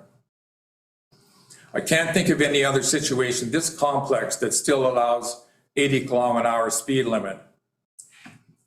It is insulting that we are being told that lowering speed limits is not the answer. We are being told it will work. We are being told it will not only be ineffective, but most likely will have the opposite effect and will actually increase speed, a claim for which there has been no evidence. We're told this as if there is not and never has been a system in place to enforce speeding. It's like no other such thing anywhere as a system of consequence. Lower the speed limit, enforce it. We need to talk about the population increase that has created the traffic increase. Since the traffic study was done this past spring, I firmly believe there has been an increase. The newest building in Punky Doodles is about 50 years old. The hamlet has not grown since then. The neighboring farms have been in existence for at least 150 years and have always been close together as far as agriculture areas go. There has not been a population explosion. That has been happening in all the towns, but we are taking the brunt of it. Our traffic problem in Punky Doodles are much bigger than Punky Doodles. A lot of people buying a house in these towns are not paying for them by working at jobs in these towns. Getting to those jobs in other places puts them on the road. To get people to their jobs, more roads have been paved, induced demands mean more traffic. I'm not sure if that was touched on by Ed. I couldn't hear all your presentation, but that gravel road that is now a paved road has been like a throughway for people going down to Woodstock. We need to talk about the impact of quality of life. This is so important and needs to be considered in future plans. We need to think about things that are not positioning lights where they will shine directly into windows and considering where accelerations and decelerations will cause more noise near houses. It is worth the extra effort and communication to get this right. We need to address the proposed intersection changes. In general, as a group, we don't agree with the proposed changes. In theory, adding turn lanes to keep traffic flowing seems like a decent idea. The shoulder inside the curve is already being used as a turn lane, so why not make it official? I predict lots of problems. There has been zero consideration for tractors. There are share the road signs near my family's pasture, picturing a car and a bicycle. There is no consideration for bicycles in this plan. It will become a high-speed racetrack. When collisions happen, they will be at higher speeds. Residents of Oxford 5 have spoken loudly and publicly about the incredible volume and speed increase of this road since it was paved. Oxford 5 Punky Doodles Avenue is the site of the most collisions, according to official stats, 17 in 7 years. And I think there was a more thorough enumeration given by an earlier presentation. Nothing slows down as they come down the hill. There is one obtrusive stop sign halfway down, but no pavement markings, no speed bumps, no speed limits, very little warning. There hasn't been a flashing speed sign installed in Oxford 5, although it is desperately needed, and at this point won't be considered for about a year. The proposed changes will not only ignore Oxford 5, but does nothing to keep drivers from speeding dangerously past houses at the corner. This is a continually dangerous oversight. Collisions can occur at a roundabout, but without the high-speed impact. Collisions are so much more damaging at high speed. Let me put this in perspective. Slowing down a Punky Doodles is a difference of a few seconds, less than a minute out of someone's day. You need to humanize this. Come talk to us. See what it's like on these roads for yourself, because of nerve-wracking as it is to drive around the curve of one of these intersections.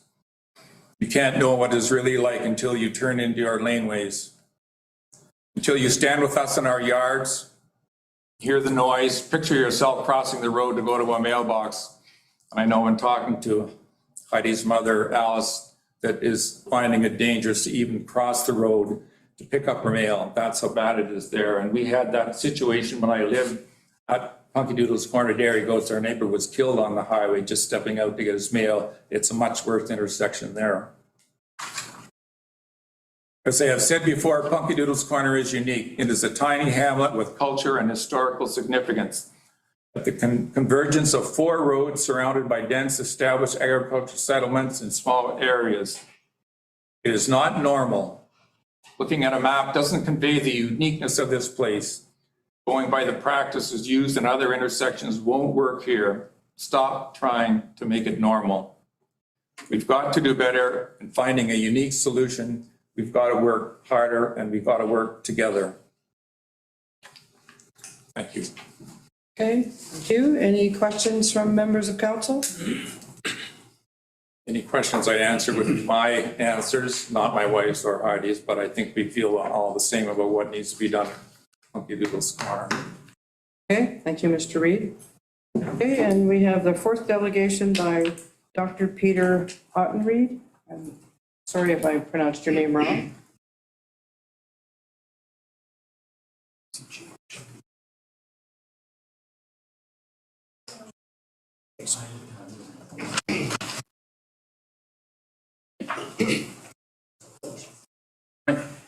Well, thanks for having me. My name is Peter Outenried. I'm a retired veterinarian and I live just south of Punky Doodle Corner. And I am, the reason why I come today is really to provide an actionable alternative to what the Spencer Associates are recommending. What the Spencer Associates are recommending will not improve the dismal accident record in that Punky Doodle Corner. Maybe to put it a little bit more in colloquial terms, it is like trying to make a silk purse out of a sow's ear. So I did attend the public hearing and in Tavistock on October 3rd, and I reviewed all the presentation of Spencer Associates and all the other material that was collected by Oxford County Speak Up. And I have to say, I left that meeting, which was very well attended, with the same, with consternation and disappointment, like most people did, because of what was recommended by Spencer Associates. So if you give me the first slide, what they are really proposing is to realign Perth Road 101A with Perth Road 101. That will work very well for like 54% of the people cruising through there. It will be a nightmare, and I belong to the people that use this axis. And that makes up 36% of the people that go through this axis. They will still end up having to stop and accelerate and merge without a merging lane, with speed differences of up to 100 kilometers from stop in all weathers. It is just not the right thing to do. In addition, and in fact, I can see the benefit for it, to close out all these back doors is actually a good idea because reducing the number of intersections is beneficial for the traffic flow. But in this case, you are really and the modification they make to intersection 1 is now a through road north-south with a stop here, and then in sequence, 54 vehicles that make up actually 10%, only 10% of the intersection users are now also redirected up into this intersection. The interesting part was, well, this is only a temporary solution, we keep an eye on it, and we do plan a roundabout. And they said, well, the roundabout is not feasible, it's too expensive. If you show me the next slide, this is really what their roundabout looks like.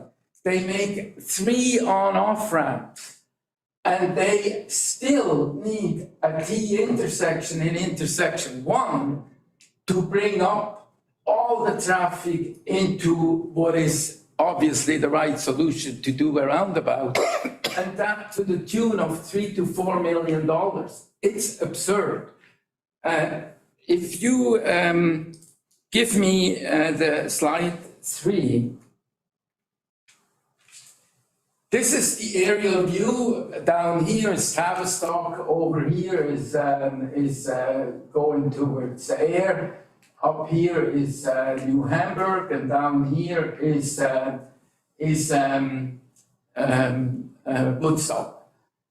So you don't need to be a genius that we already have a single point where all traffic gathers, which would be an intersection 1. We don't need a $1 million upgrade of realignment up here in order to get that.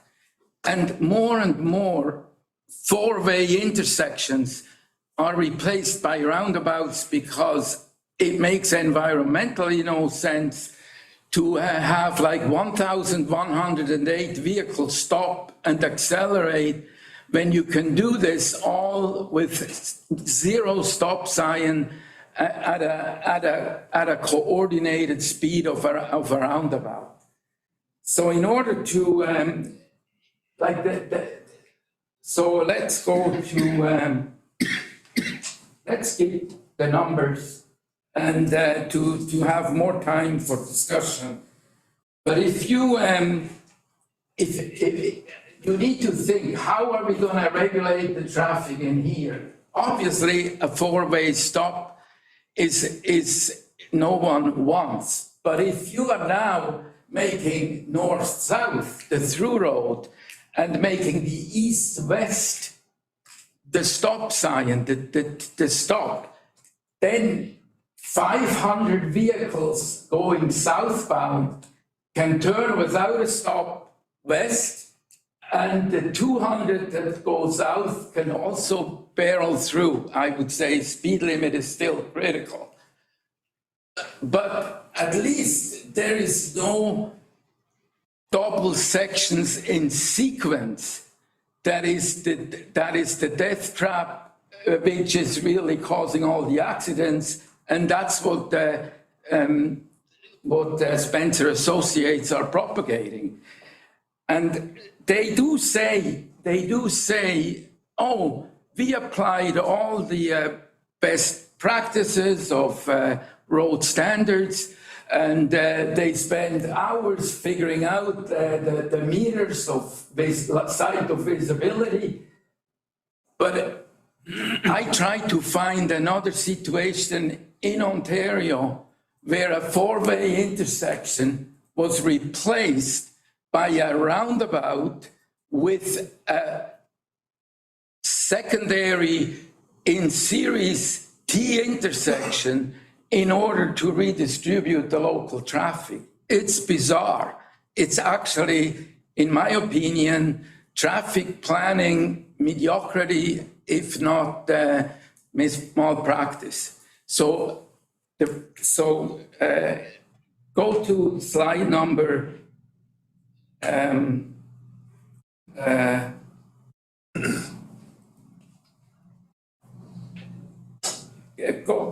Go to slide number,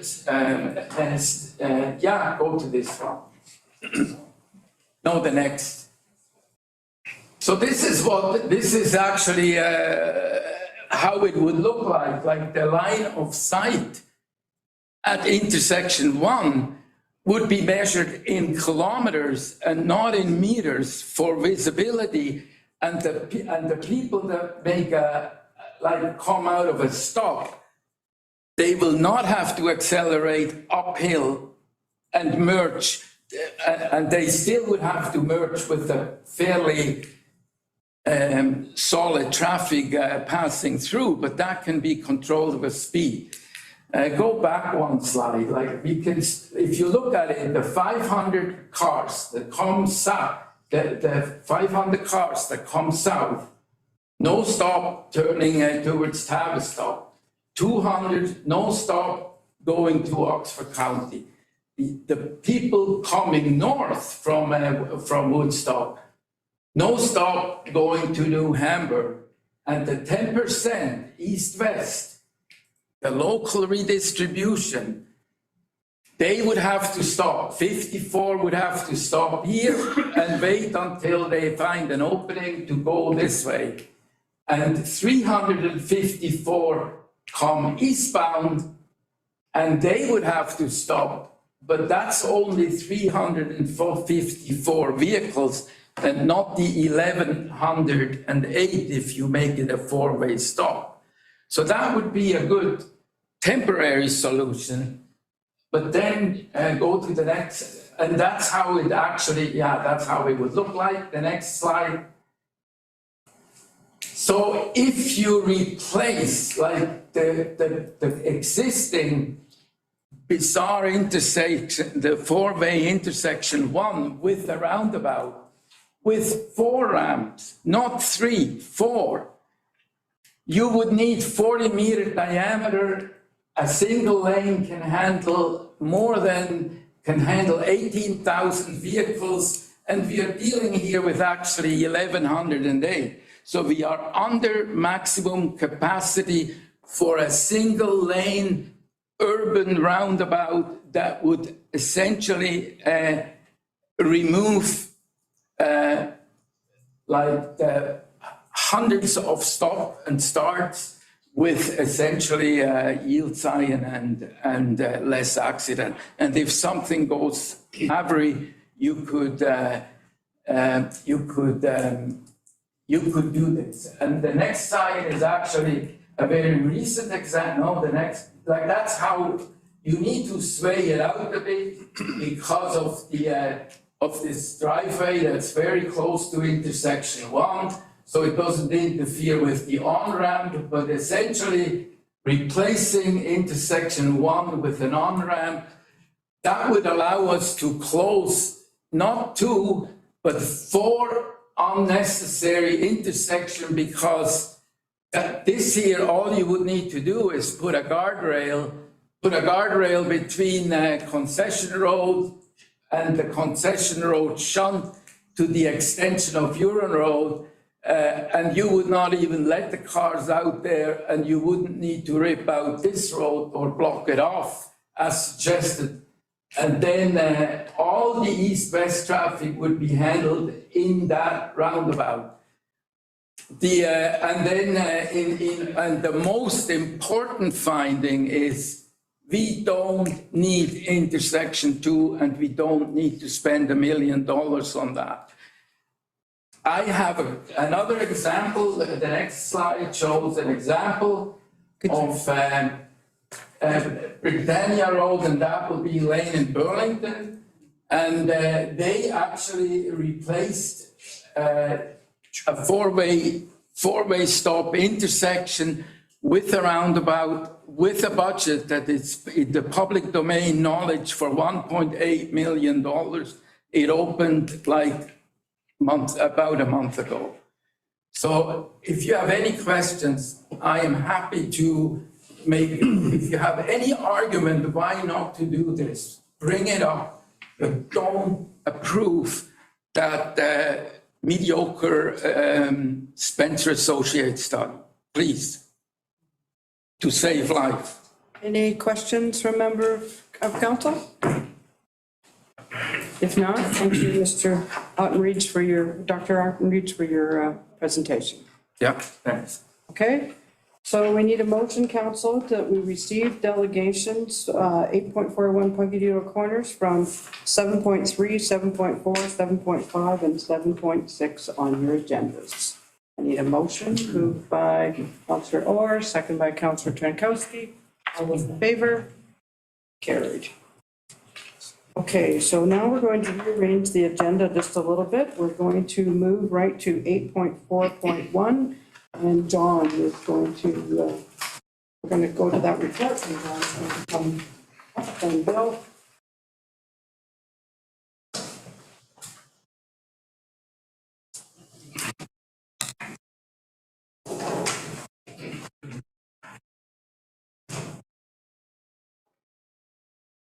Thank you, Warden Neggets. Good morning, Council.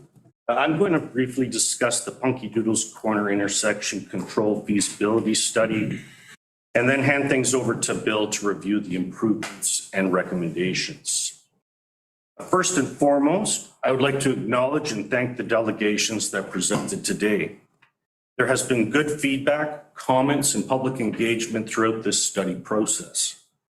I can assure you that the feedback and suggestions provided by the area residents, community association, and public were brought forward and considered by the consultant and study group. The Punky Doodles intersection control feasibility study was led by Oxford County and included staff from Perth County, Wilmot Township, and the region of Waterloo. R.C. Spencer Associates were retained to provide professional traffic operations engineering, subject matter expertise, and undertake the study and project deliverables. The study included existing traffic operations, safety metrics, and connecting roadway configurations within the Punky Doodles area. Other metrics and data considered were traffic volumes, level of service, control delay, queuing, collision accident reports, speeds, sight lines, and illumination. In order to guide decisions and recommendations, the consultant utilized industry best practices for design of roadways and intersections, warrants and criteria from the Ontario Traffic Manual, and guidelines set out by the Transportation Association of Canada. R.C. Spencer recommended improvements which are supported by staff at all of the municipalities involved and are detailed in the report and attachments before you today. We have heard about roundabouts and speed concerns from our delegations today, so I'll briefly touch a little bit on these items as it pertains to this study. The study concluded that a roundabout was not warranted currently or within the next 20 years based on traffic projections. I will note that there are no warrants specific to roundabouts, both provincially or federally, but some municipalities have adopted policies that would consider a roundabout as an alternative should a traffic signal warranted be met. Traffic signal warrants were not met at this location. The study does recommend that the road authorities reassess the traffic operations and safety metrics every 5 years to determine if a roundabout control is warranted. Speed limit reductions are not being recommended at this time. The improvements being recommended are significant and will alter the driving environment in this area and impact speeds. If the recommended improvements are implemented, traffic conditions, operations, and speeds will be monitored to assess the post-improvement conditions and explore further refinements if required. I'll now hand it over to Bill Wilson to review the improvements and recommendations. John. Thank you, Warden Neggets, for you to council. Probably best to run through this. If you could refer in your agenda package to, I believe, the page 160. It has the attachment illustrating the recommendations of the study. So just so that we're crystal clear on what's being recommended, We'll start with intersection 1, which is the intersection of Perth Oxford Road and Road 101A, also known to be the intersection of Punky Doodles Avenue and Oxford Road 5. The recommendations for that intersection include the closure of the west leg, which will create a new T intersection and will allow for free-flowing traffic in the north-south direction on Oxford Road 5, Road 108A. Moving to intersection 2, which is Perth Road 101 and 101A through the curve. The recommendations here are to realign and regrade that intersection to create a more perpendicular T intersection. Implement a southbound left-hand turn lane on Perth Road 101, which will include storage and parallel lengths, as well as the taper length of a combined total of about 650 meters. In addition to that, there is a recommendation to introduce a northbound right turn deceleration lane on Perth Road 101 at the same intersection of Road 101A. Intersection number 3, which is the intersection of Perth Oxford Road and Road 101. This recommendation here would be to close that east leg of that intersection. And similarly at intersection 4, which is the intersection of Perth Road 101 at Huron Road, recommendation here is to close the south leg of that intersection. And in doing so, the turning movements will be consolidated to 1 point off of Perth Road 101, being intersection number 2. In addition to those, illumination will be introduced within the project area at intersections 1 and 2, as well as the appropriate signage. And I'll turn it back to John. Thanks, Bill. There's also been some improvements that have already been put in place, and one of the delegations did run through some of those. So there was some brush and tree removal done on the inside of the curve for better visibility. There was removal of traffic paint at the intersection of Perth Road 101 and 101A, just to define the break in pavement for the intersection. There was new reflector signs put up along the outside of the curve, and as well the installation of speed radar signs. At this time, if council has any questions, we'd be happy to answer. Okay, questions from council? Councilor Kassenberg?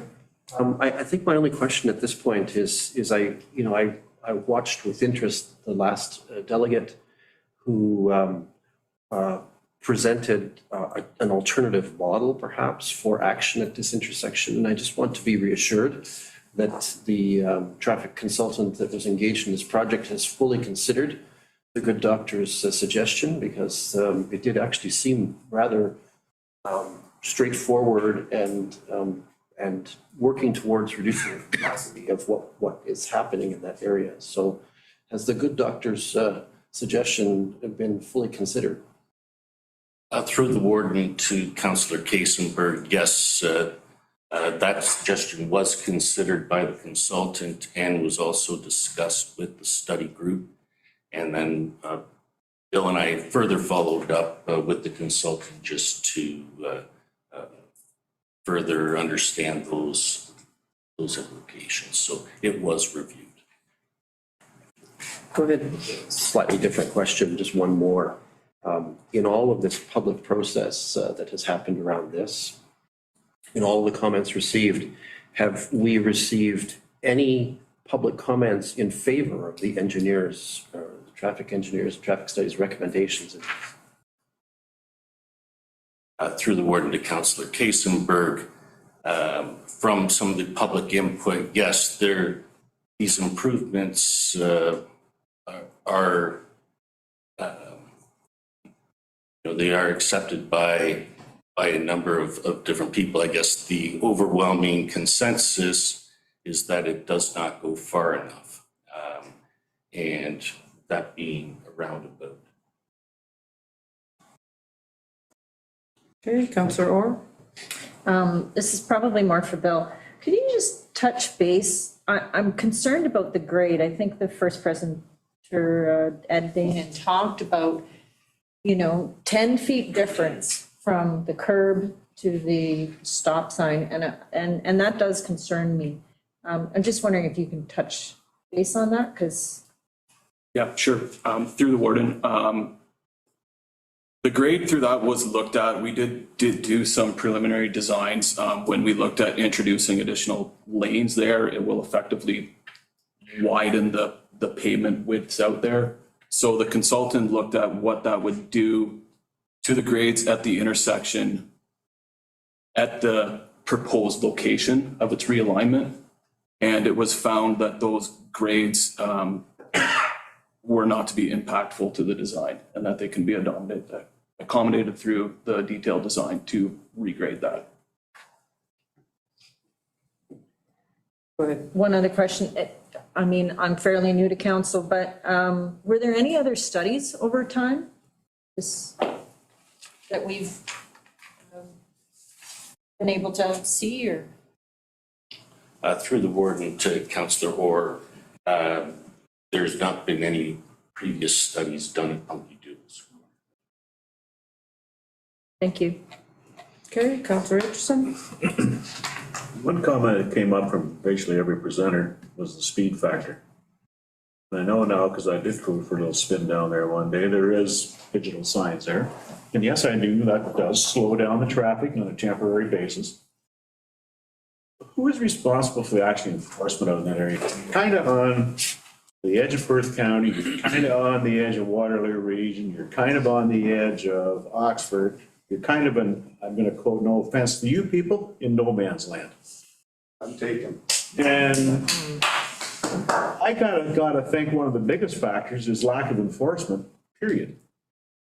Because I'm going to make a comment here, no matter what we do, and some of you already know what I'm going to say, and I hope you're not offended. You can't fix stupid. That is a lot of what we're dealing with here. Like, you can do all the improvement you want.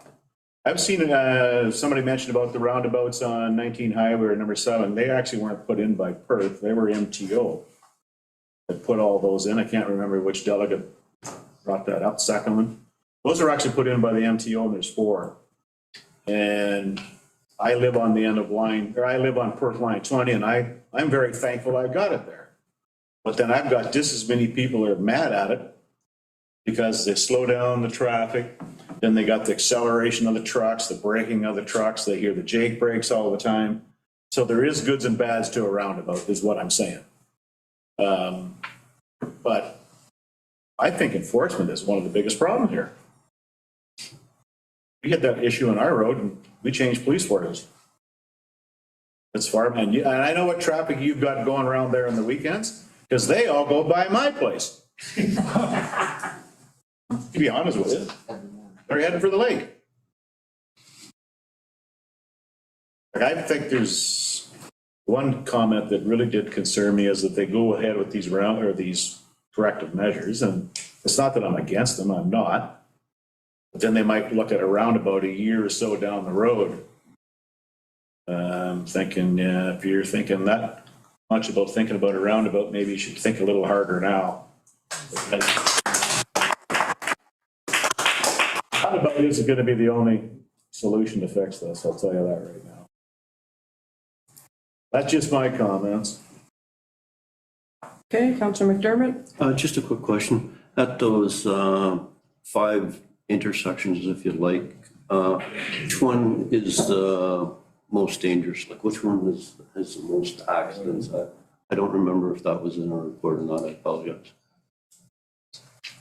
Through the warden to Councillor McDermott, yeah, I'm not sure if we did include that in the report. I believe there was a bullet point that identified intersection 1, which is Punky Doodles Ave, Oxford 5, as the intersection with the most collisions over the study period.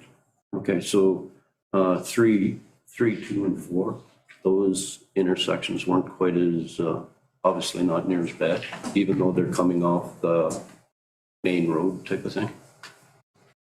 Right, there was quite a number of less collisions at those particular intersections. Oh, okay. During the study period, I believe there was 16 reported collisions at intersection 1. Okay. Okay, other questions? Councillor Jankowski? Thank you, Warden, through you. So a question for staff. One of the delegates mentioned about a proposed relocation of a roundabout. It was kind of an offsetting the traffic alignment slightly, and Councillor Kasenberg had asked if that had been forwarded to the consultant, and you'd said yes, but what was the consultant's response to that suggestion? Like, why did the consultant not agree with that proposed idea? Can you give some insight on that? Through the warden to Councillor Trenkowski. We have to go back to get the specifics from the consultant, but part of this project was to look at the feasibility of a roundabout. So the consultant at great length did take as part of that study to provide 3 different options for the roundabout. So should ever a roundabout be warranted, we do have 3 options, with option 1 being the recommended.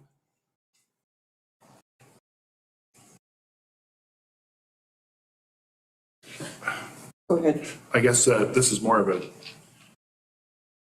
a comment or observations than questions. It sounds like from the delegations changing County Road 5 from a gravel road to a county road, hard surface road, is shoving more cars into an intersection that can't handle it. I used to drive that intersection 2004 to 2010, and Oxford 5 was a gravel road. Yes, it was a challenge to sometimes get out of that leg to go west, but time and patience and some common sense, you could get through. I'm just struggling with the other observation is we've had similar problems at the Bornholm intersection in terms of accidents and making changes. And I live half a mile from that intersection. I've had my own issues with that intersection, but I guess my point is we made changes, and owing to Councillor Acheson's comments, you still can't fix stupid.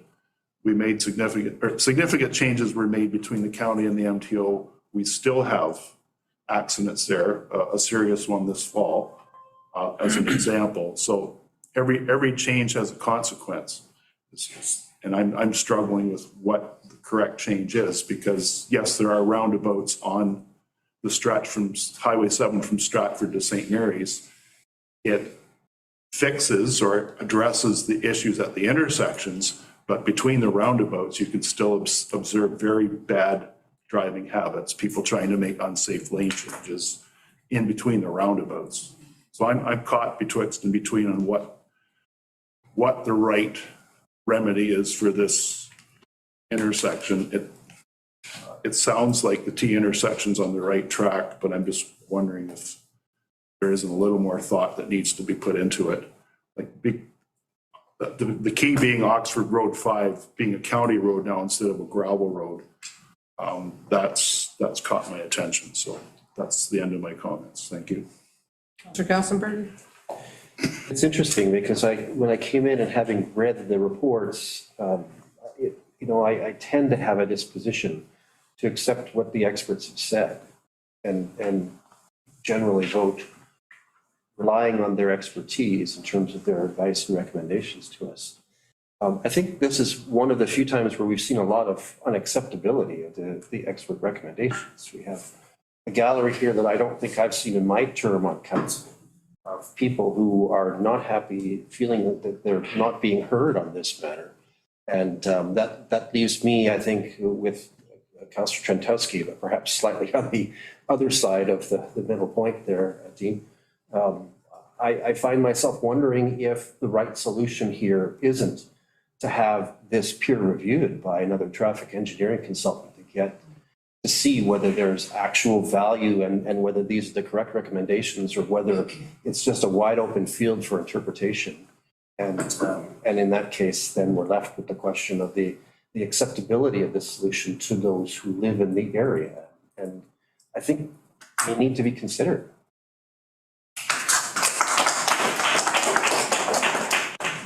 Okay, anyone else?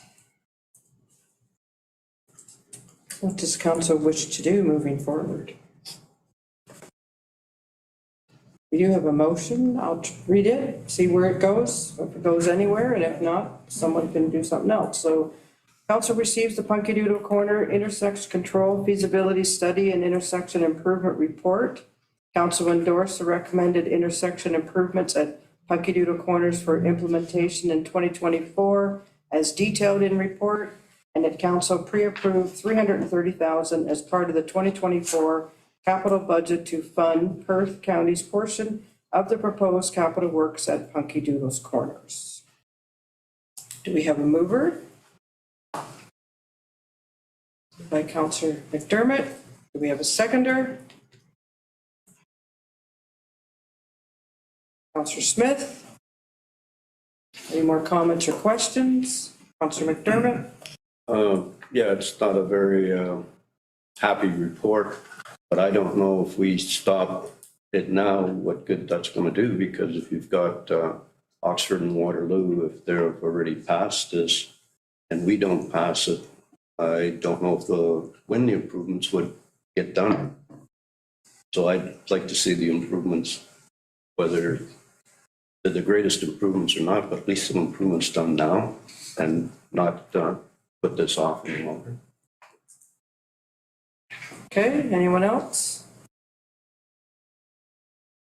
Councillor Kassenberg? Yeah, sorry, Warden. I think there's no question that all of us aspire to a solution that is humane and it's reasonable and it's going to move this forward in a meaningful way.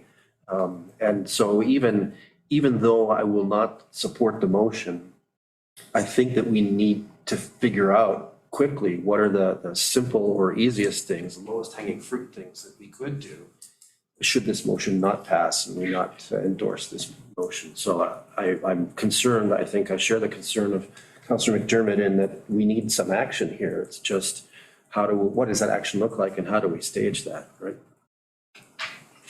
Councillor Aitchison? Just a quick question, you're probably not going to be able to answer this. So let's say the Councillor Kassenberg, I said maybe a peer review of this report. What would be the potential timeline to get that back? Through the Not starting from scratch here. Through the warden, again, we're dealing with the 3 to 4 different municipalities. So that's my biggest concern. Correct. So because if we say no, then that kind of puts it on hold. I'm sure Waterloo or Regional Waterloo is not going to step up and say, we'll pay the bill. We know that's not going to happen. Like I'd like to see some improvements made here sooner than later. I kind of I really want to see the improvements made, or some improvements made, but to defer it off, I'm struggling with that. To be honest with it. What about stoplights at that corner? Close off those two ends and stoplights. That wouldn't work at all for temporary. through the warden, again, the traffic signalization warrant was done for this area, and that warrant was not met. Okay, Councillor McKenzie had his hand up next, and then we'll go to Councillor Orr. I think we're in a bit of a conundrum. And I know John has brought the information back.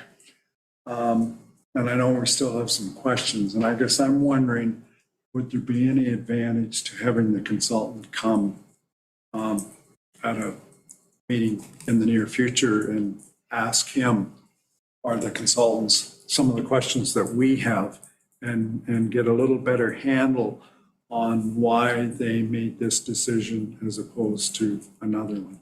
I just throw that out as maybe a kind of an interim compromise so that we can kind of get the same understanding as what they have.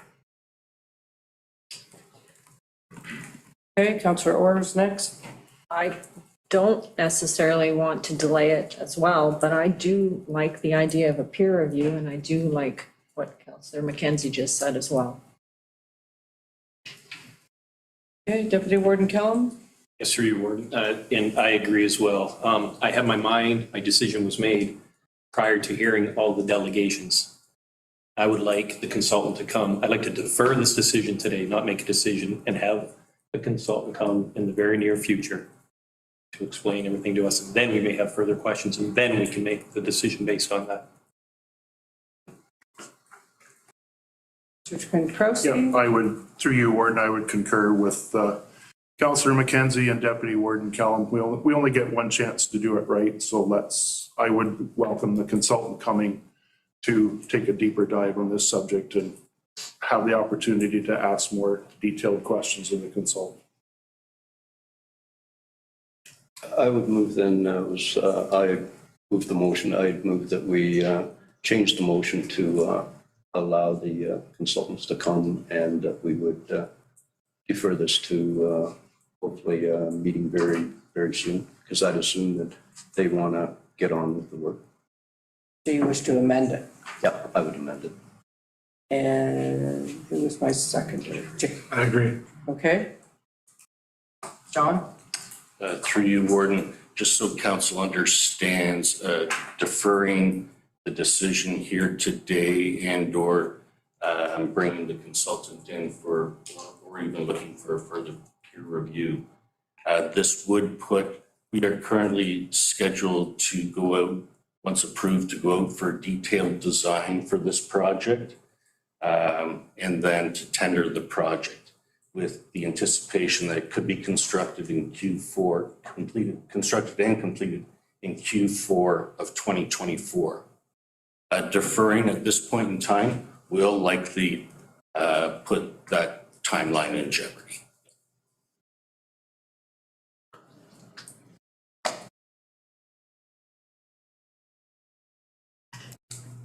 Okay, I see a lot of heads nodding, so what?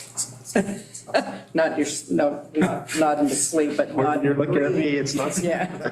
So what do you want to do? Well, we've got a motion on the floor. We've got an It's been amendment. amended, so, and that's to ask to have the consultant come back and explain why they said that. And in all honesty, I think one of the councils is gonna approve this till December, right? Or the next meeting sometime in December? Monday. So if we get that potentially back for our next council meeting, we have another meeting in December. 21st, oh, 23rd. No, I'm hoping the choice today is 7th. 21st, okay, I was right first. Then you still would either yay or nay before the year's over, which could still get it out to tender if it was a yay.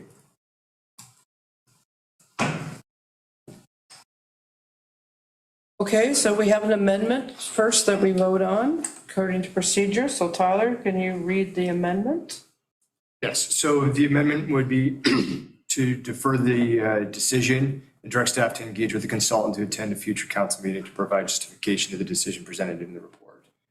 So we can vote on that piece first and then come back, which will include the receiving the report at the same time. Dr. McKenzie? Just wondering, can we be a little more specific than saying a future council meeting to come back to our next council? We can add that. Can ask. I think we can ask, like, I don't know what Yeah, the we schedule can is, ask. I understand that, but I think it puts the pressure on that we want answers and we want them fairly quick, you know? Yeah.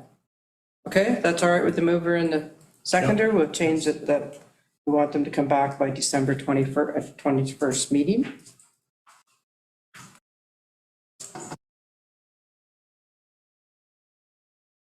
Okay, is everyone clear on that? So we're voting on the amendment. All those in favor of the amendment? Carried. Okay, and then we're voting on the original motion that I read out and the amendment. Now, correct?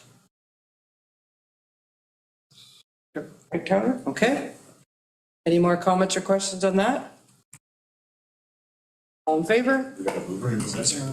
Yeah. Yep. Yes, we had Councillor McDermott and Councillor Smith. And then there was a second one, correct? Sorry. Now we're back to an amended full motion. We're good. Yeah. We're good. So first you vote an amendment, now you vote on the original motion with the amendment. Okay? All in favor? Carried. Okay.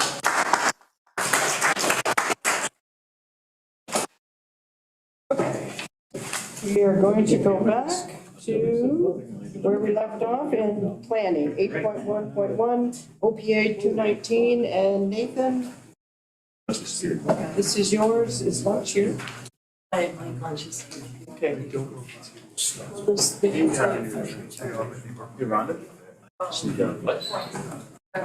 I came in. Yep, you go. I think five. More than anything that happened in Mason, you did.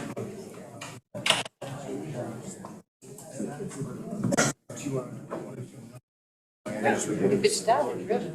Or maybe we'll do the planning one, then we'll have a break. Yeah. Then we'll have lunch.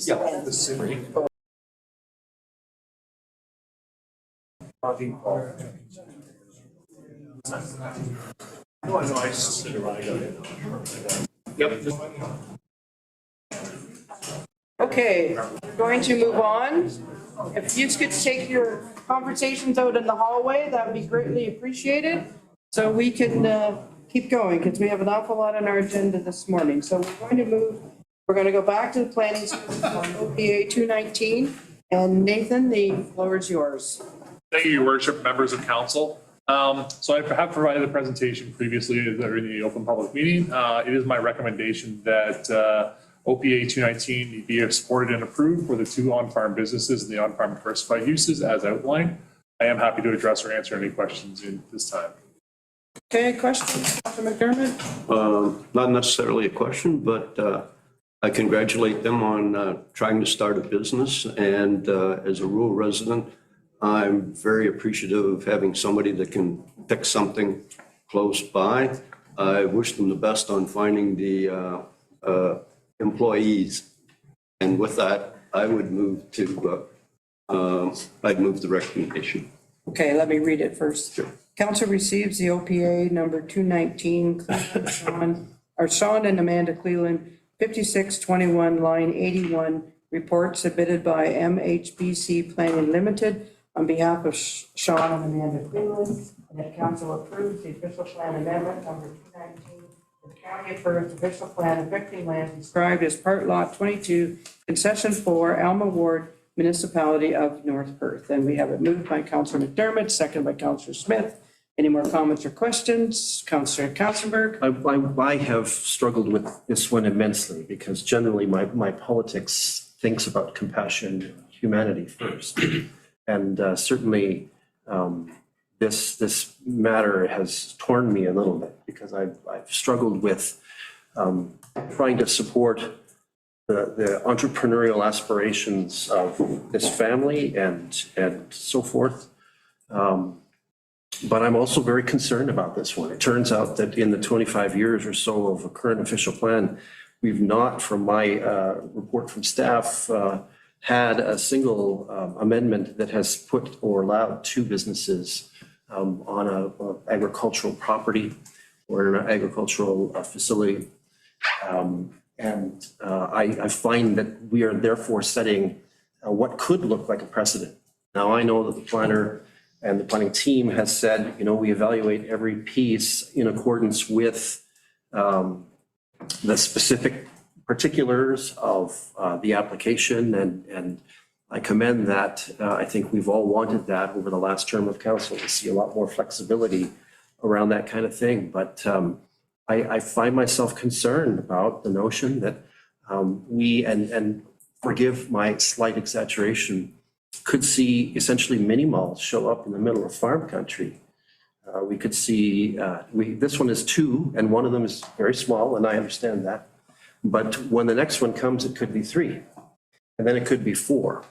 And then we're driving business out of the serviced urban areas and into the farm country, where we're trying to preserve farmland and we're trying to preserve a certain kind or way of life. So I do find myself concerned about where we draw that line. The next one might be 2, but 50-50 split. Then the next one might be 3 and it's 30-30-30. And all of a sudden we're into a proliferation of these kinds of efforts, in part driven, and I'll own this very much, in part driven by the cost of land in industrial or commercial zones in our communities. And I understand that that's a real challenge. I've talked to a number of entrepreneurs who faced and thought about that issue and considered establishing in farm areas. I understand the pain that they feel and some of the additional obligations in some cases. You know, as I understand it, if you were to establish a mechanic shop in a serviced urban boundary in an industrial park or in a commercial zone, there are additional environmental controls that you have to pay for that may not have to be paid for in the agricultural zone. So there's this sort of concern that I have that's been gnawing at me, and I've had great respect to think about the issues here. But I'm worried that in this precedent, we are setting ourselves up to diminish in some way the official planning process, which has gone through a lot of work over the last 5 years to try to identify reasonable land use policies and land development policies in our county. And what we're doing is we're setting ourselves up to have individual entrepreneurs, and maybe that's not a bad thing, but I think it should be very conscious, essentially abrogate official plan policies by coming to this table, or not even coming to this table if it's in the new plan, and putting in multiple businesses in agricultural areas, which I'm not convinced is the right strategy at this point. I haven't had enough time to sort of think deeply about the policy implication, but I'm concerned about the precedent here. And so I find myself unable to support this one. Deputy Warden Kellum? Yes, through you, Warden, and with all due respect, Councillor Hasenberg, I disagree about setting the precedent. I've said many, many times that the only consistency in life is change, and this is a change. This is a common sense decision, and every application that comes is treated different. So I don't think we're setting a precedent. I think we're making the right common sense decision. Thank you. Okay, anyone else? If not, all those, I did read it, didn't I? All those in favor? Opposed? Carried. Okay, we're going to take a short break. Lunch is here. We're going to grab lunch and we're going to keep going because we still got a lot to go through yet. So if everybody would please do that, in maybe 10 minutes, we will go back at it.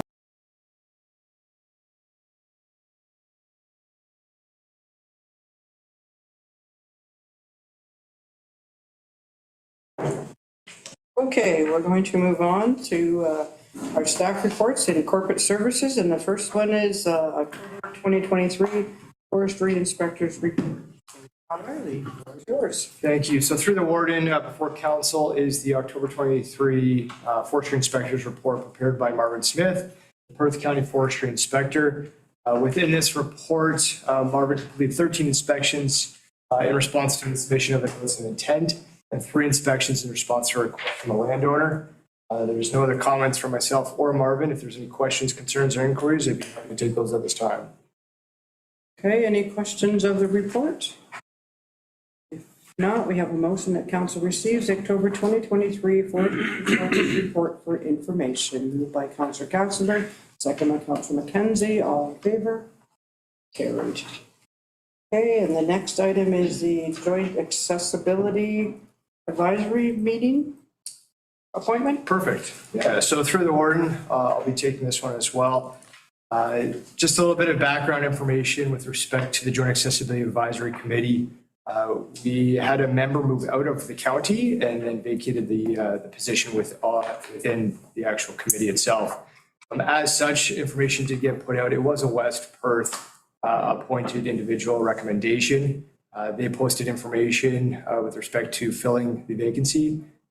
There was no respondents on that, and we reached out to personnel to also post. Luckily, we had Alice Mainland, who was on the committee in previous years, sat as the vice chair to the committee, fill out the recommended forms, the required forms, and be recommended by South, and then be appointed here at the county if the county does so wish. So before council is the report with a recommendation to appoint Alice Mainland back on to the Perth County Joint Accessibility Advisory Committee for the remaining term, which is the same term of council. Happy to take any questions. Okay, any questions? Seeing no questions, we have a motion that council receives the Perth County Joint Accessibility Advisory Committee appointment report, and that council appoints Alice Mainland to the Perth County Joint Accessibility Advisory Committee. Moved by Councillor Orr, second by Councillor Smith. All in favor? Carried. Okay, and then we will move on to 2024 board and committee appointments. Tyler? Excellent. So through the warden to council is the report before we use the 2024 board and committee appointments. This report is a very standard report, housekeeping report that we do every year.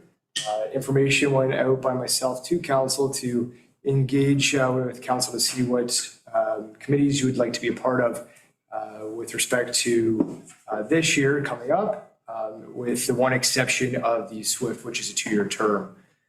So what I'm going to do is have Rachel go ahead and put the chart that is in the agenda package with some minor modifications, because I did receive some feedbacks from some councilors after the production of the agenda. The intention is to go through each board and or committee until we have it set. So would you like to start with the Spruce Lodge Board perhaps? Sure. Okay, so what we've got on there is 3 names, Warden Rhonda Agate, Councillor Sue Orr, and Councillor Jerry Smith. I bring to the attention of council that last year Warden Agate did go ahead and appointed, I suppose, Councillor Jerry Smith in her position. I don't know if that would be the same direction that we'd like to take this year, or if there's any other interest on that. I will remove my name so that Councillor Smith and Councillor Orr can attend. I think the warden's names there just as an automatic on some of these. Correct. Excellent. All right, so if there's no other consideration for that, we will keep that the way that is. The next is the Huron Perth Public Health, Board of Health. We need 2 committee members, and the 2 are there. I don't know if there was any other interest in that board at this time. I don't get to too many of them, but I'll keep trying, so. There's always a conflict. You changed the date. They changed the day. They changed it to the 2nd Friday of the month, which that's Western Wardens, and there had a few other things conflict. The past year it was really tough. Thankfully, Todd got there to, I think, pretty much all of them, so. Great. Moving on then would be the Stratford Perth Museum Board, which would be Deputy Warden Doug Kellum. I don't believe there's any other interest in that, but if there is, we can have that discussion. Joint Accessibility Advisory Committee, Warden Agates was the only name that I received. Okay. Municipal Shared Service Committee, Warden Agates, Councillor Orr, Councillor Trinkowski. We didn't receive any other ones via email. Is there any other interest? Not on that. The Perth County Land Division Committee requires 5 members. There's the 4 listed: Councillor Aitchison, Councillor McDermott, Councillor Trinkowski, and Councillor McKenzie. Now, I do know that Councillor Duncan sat on that committee last year, and he was the chairman. He was the chair, and I don't know if anybody has heard from Duncan if he wanted to be put on that committee as well. He never texted me earlier in the week that he's actually on holidays and he's not responding now, so I'm not sure whether he's gone somewhere. He's in Las Vegas. Vegas. He's in Vegas. He's in Vegas? Yeah. Oh, well, no wonder he's not responding. Thought I wouldn't. And if he doesn't want it. I'm thinking he's gonna wanna do it. I would, he was chair or something. He was chair, he's actually very good on it too. Let's put him on the train and railroad. All right, we will add Councillor Duncan's name to that list. Perth County Agriculture Working Group, Warden Agates, Councillor Aitchison, Councillor McDermott, Councillor Trunkowski, and Deputy Warden Duncallum. No discussion. Got all the community, or all the municipalities on it, so. Right. Planning Services Review Working Group, again, this is the standard 5 heads of council, and then the question did come forward from Councillor McDermott as well, because Warden Agates, you are the warden, Councillor McDermott steps in that position for that, as well as the Transportation Steering Committee. So those are pretty well set. And then the last one on the list is for SWIFT, which is a 2-year term. Next year, we will put this on the agenda as well, so that way it's still the same list with identifying the representative that there will be for the next year. So Councillor Kasenberg put his name forward for that. Anybody else? Okay. He must not be having a lot of meetings anymore. It continues. There's monitoring and there's some new project talks. Excellent. So if that's all set, we'll not share the screen anymore, and happy to take any other questions, or if we want to move forward with motion. Okay, any questions? No? Okay, that council receives the 2024 Boarding Committee Appointments Report, and council approves the Boarding Committee appointments for 2024. We're moving to seconder, Deputy Warden Kellum, Councillor McDermott, all in favor? Carried. Okay, we're moving to 2023 year-end activity report for the Stratford Perth Archives, and Betty Jo's joining us on the screen. So good afternoon, Betty Jo. Welcome, and the floor is yours. Thank you, Warden, and good afternoon, everyone. Oh, just give us a second, we can't hear you. Okay, how am I now? Now's good. All right. Thanks, Warden, and again, good afternoon, everyone. In the interest of time, I'm not going to repeat details from my rather lengthy report today. I will, however, say that the team of county staff working at Stratford Perth Archives has had another productive year, supporting accountable and transparent municipal government by retaining and preserving permanent records in a secure and accessible manner for staff and public researchers. We are grateful for all of the support that we've had from council and through partnerships with area libraries and community groups like the Stratford District Historical Society. And now I would like to show you all a short video that was created earlier this year that we use at public events to explain how anyone can begin the process of accessing the wealth of information at the archives. So I'll ask if the clerk or deputy clerk could please play for me. Thank you. Welcome to Stratford Perth Archives. We are located just outside of Stratford on Huron Road at 4273 line 34. We focus on preserving the history of Stratford and Perth County by collecting documents, photos, books, maps, and much more so we can make it available to you. Whether you are researching your family, the history of your home, or looking for photos of monumental events throughout our county, Stratford Perth Archives is the place for you. In our reading room, you will find vital statistics records for Stratford and Perth County, township history books, and newspapers on microfilm dating back to as early as 1855. Appointments are not required to view materials in our reading room. Just drop in any time during our open hours.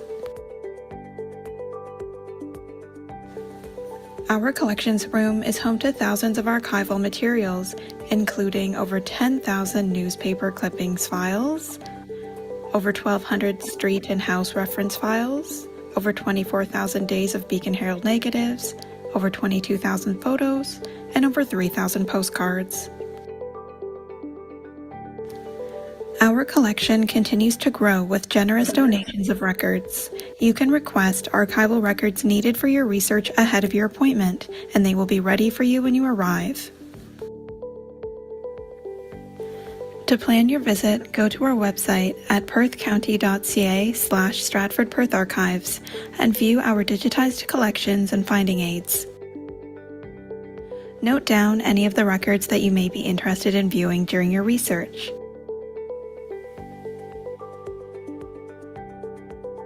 We ask that all appointments be made at least a week in advance. To book your appointment, use the Email Us option on our website and provide context into your area of research, sources you have already checked, and materials you would like to see. This will help us find the best materials for your visit. We hope to see you soon at the Stratford Perth Archives.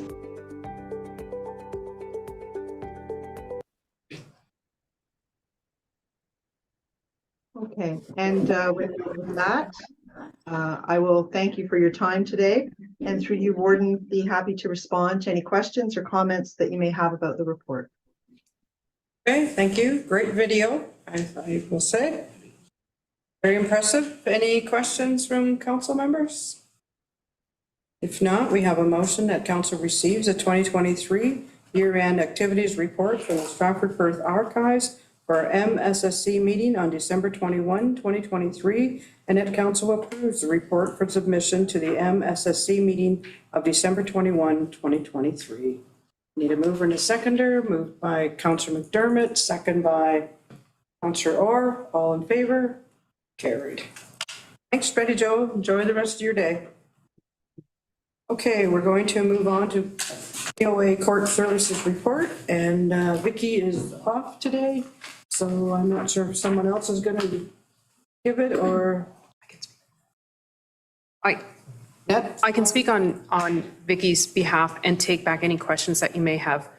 So these are statistics to be presented to MSSC. It's not the year-end stats, given that we have to wait until the year-end December concludes, but there are some interim statistics, and I'm happy to take back any questions. Okay, any questions of the report? No? Okay, we have a motion that council receives the POA Court Services report for MSSC and operational update report for information, and that council approves the report for submission to the Municipal Shared Services Committee meeting of December 21, 2023. Moved by Councillor Trenkowski, second by Councillor McDermott.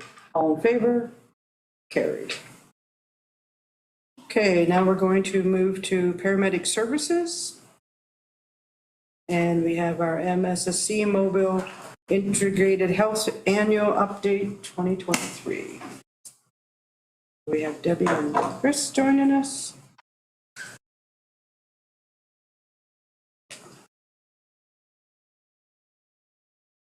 Welcome, and the floor is yours. Good afternoon. Through the Warden, I am here today to present the MSSC annual update regarding the Mobile Integrated Health Program. I am Debbie Hunter, and I am the Deputy Chief of the MIH program. This report provides a summary of highlights about our program. We continue to work on connections in the County of Perth with other care providers to learn, grow, and provide the best care and support for our clients. We currently have a client load of about 130 residents in Perth County, St. Mary's, and Stratford. We average about 50 referrals incoming a month from multiple sources, home and community care, family health teams, hospitals, frontline paramedics, and other community support services. As our social service pilot grows, so do our rostered clients. Currently, we are exploring new avenues of support in the area of hospital discharges, as well as exploring possible avenues of support being offered to the school boards. We continue to be funded separately from the county budget through the Ministry of Health and Long-Term Care and Ontario Health. Our funding through Ontario Health is now considered permanent base funding, and conversations continue as to what the landscape will be after March of 2026, following the extension of the CPLTC funds.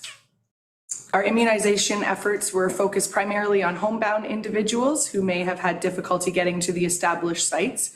Huron-Perth Public Health has been instrumental in that process. We worked closely with CMHA this year and had clinics set up at their drop-in sites to provide immunizations of both COVID and influenza. And as of November 15th, we had provided over 90 influenza immunizations and over 50 COVID vaccines. We have gained great community insight with our participation in the community safety and well-being meetings, finding supports and knowledge from other providers while being able to offer our insight and purpose in those roles of support. As our partnership with Stratford Social Services grows, we put a bit more meaning into that relationship. And we have a community paramedic partnered with an intensive case manager on a Monday to Friday basis, doing community outreach, going into the social services buildings all across the county, trying to get people document ready so they're able to access resources when they need to. We cover the health aspects of things for people who are unattached to a family doctor. We can have them set up with a nurse practitioner. More community outreach into the encampments for people who might be being missed in the overall population. It's gone really well. We're working right now on our data points and trying to figure out moving forward our best ways to approach that. It's been official since July and sort of, I guess, more official since November when we had a full-time person in that spot. Our program does continue to grow, learn, and adapt to the needs in the County of Perth, and we are looking forward to the next opportunities. We are working closely with the Heart Failure Clinic to provide in-home LASIKs to resolve issues with fluid overload for their patients who otherwise would have difficulty attending the clinic. We'll also be able to provide blood work for those in the community who otherwise could come across a barrier either with geography or a financial constraint. We are working at building new relationships in the communities we support while maintaining our current ones. Our paramedics remain dedicated to this work and are leading the direction and seeking new opportunities in the community. I'm really proud of this work and the palpable impact that we've felt and seen in our community. I'm really looking forward to supporting this program and seeing where we continue this great work. Thank you all for your time today, and if anyone has any questions. Any questions of the report? Councillor Kassenberg? Yes, thank you. This is such wonderful, remarkable work. I'm absolutely delighted, given some of the challenges that we face in our communities with care, that you're making such an impact on things. So thank you for this report. My question, I'm just sort of curious, you talk about 130 rostered clients. So rostered is a term that we commonly hear with regards to family health teams. I assume the word roster means something different in this context. And my next question immediately related to it is, what is the typical sort of duration of engagement? How long are you following these people? That's great questions, thank you.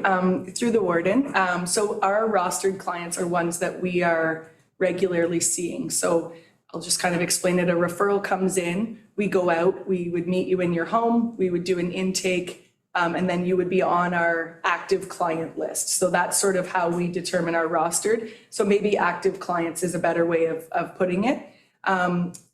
Previously, and still now, we have noted a need for social supports in our communities. So some of our clients are very long-standing. When this funding was first sent out through CPLTC, it was to support people in their homes until long-term care. We realize there's a lot more need than just that, and that could also be years. So some of our clients, some of them have been on the program for 2 years, depending on what their need is, what the referral request is, and like where their direction is. Like if it's, again, if it's a short-term thing and a family doctor wants us to see them with a medication change, it might be a month. But again, with someone who needs more, we say intensive case management, but if it's more of like week to week or monthly supports and follow-ups, it could be a much longer term. With the social services, a big piece of their goal is a quick turnaround. They want it to be like a 3-month focus and move on to get people set up in the right direction. And when we discharge someone from our program, they're also like welcome to come back with a referral or a phone call at any time. So I would say on average, we carry that about 130 that kind of comes and goes depending on the person's needs. So we have people that we would see weekly, bi-weekly, monthly, some that are longer term. And now we offer, it's called remote patient monitoring. So some of those people we might see even less than that, but that we are monitoring their vitals through a secure program. Just one more. So how are you feeling about capacity moving forward? Like, as you look at managing a group of 130 roughly in and out, but do you see trends suggesting there's going to be increasing demand and request for services, and therefore your capacity is going to move from that 130 baseline to 150 or 200? Yes, through the warden, and if I'm being thoughtful about this, we have done a lot of work in the last few months to be a bit more purposeful with who we're seeing, a bit more mindful with our discharges. We've, I think, over the learning of the program, have also recognized what our role is. Sometimes we had clients that had no one else, so it felt like a responsibility to continue. But then being thoughtful from a program perspective and serving a greater population, we've been a bit more thoughtful about that process. So I do see growth. We've also had a lot of interest from our paramedics. We opened up, we offered for them to come in for shadow shifts to try and get an idea of what the day-to-day is like, what the program offers, because from the operational frontline side to this side, it's a big difference in the community role. So I do see expansion growing. We also want to be mindful of properly serving people. And I worry that if we had so many clients, we wouldn't have that like time and connection that we are offering that is really bringing a lot of meaning to the work, but also to the people who live here. Okay, any other questions? Councillor Aitchison? Debbie knows this has been long on my agenda, but the mental health side of it, I've had conversations with Mike Adair lately. So I've had a few ratepayers lately because there has been a fairly significant uptick in suicides. So a few ratepayers said to me lately, and one, they actually had a son who has some issues, and they realize that, and they take him to the doctors, and they do this, and they do this, and they do this, but they can't seem to get connected to that mental health support thing they need. Like, it's months away, it's not weeks away, it's months away. And I think they've had him emerge on not sure how many times in the last, say, 6 weeks. And every time, well, he's not severe enough that we have to do anything with him. So they're kind of caught between a rock and a hard place. And I know Mike and I have talked about the mental health thing, and I know there's potential to roll that out. They're just having a few glitches with the contracts, I think is the word I'm going to use. But so when you go out on these paramedicine calls, and I've actually had ratepayers say, there was an EMS vehicle at so-and-so's place. What would they be doing? I said, no idea. I said, I really don't care. I said, they'll be there to help in some way, shape, or form. And that's strictly a confidential thing. So even if I didn't know, I wouldn't tell you. But people are noticing the vehicles stopped in at different places. So that's great. But if you get on a call like that, and there is a bit of a mental health issue, like, is there much you can do at the moment? Through the warden, I feel from the operational side of the 911, as well as through the community paramedic program, we are limited in those skills. We're great listeners. We work hard to find resources in our communities, but that is an issue. We've had a presentation recently from the intensive case management group. They work out of Goderich Hospital, but they cover Huron and Perth. So we've got better connected with them to kind of understand like what the work is that they're doing. We've recently reached out to the OFA, which is relevant in this area, and they're also working on mental health supports. So we're trying to sort out how we can set up those referrals going forward. Again, like, we're great listeners, but that's not what people need. So we have had a handful of clients who have stayed on in those situations that they can call in when they feel like they're in crisis and at least have someone that's going to answer those calls and again, listen, but we don't have the best resources. We worked with the Alzheimer's Society to try and work on some of that training.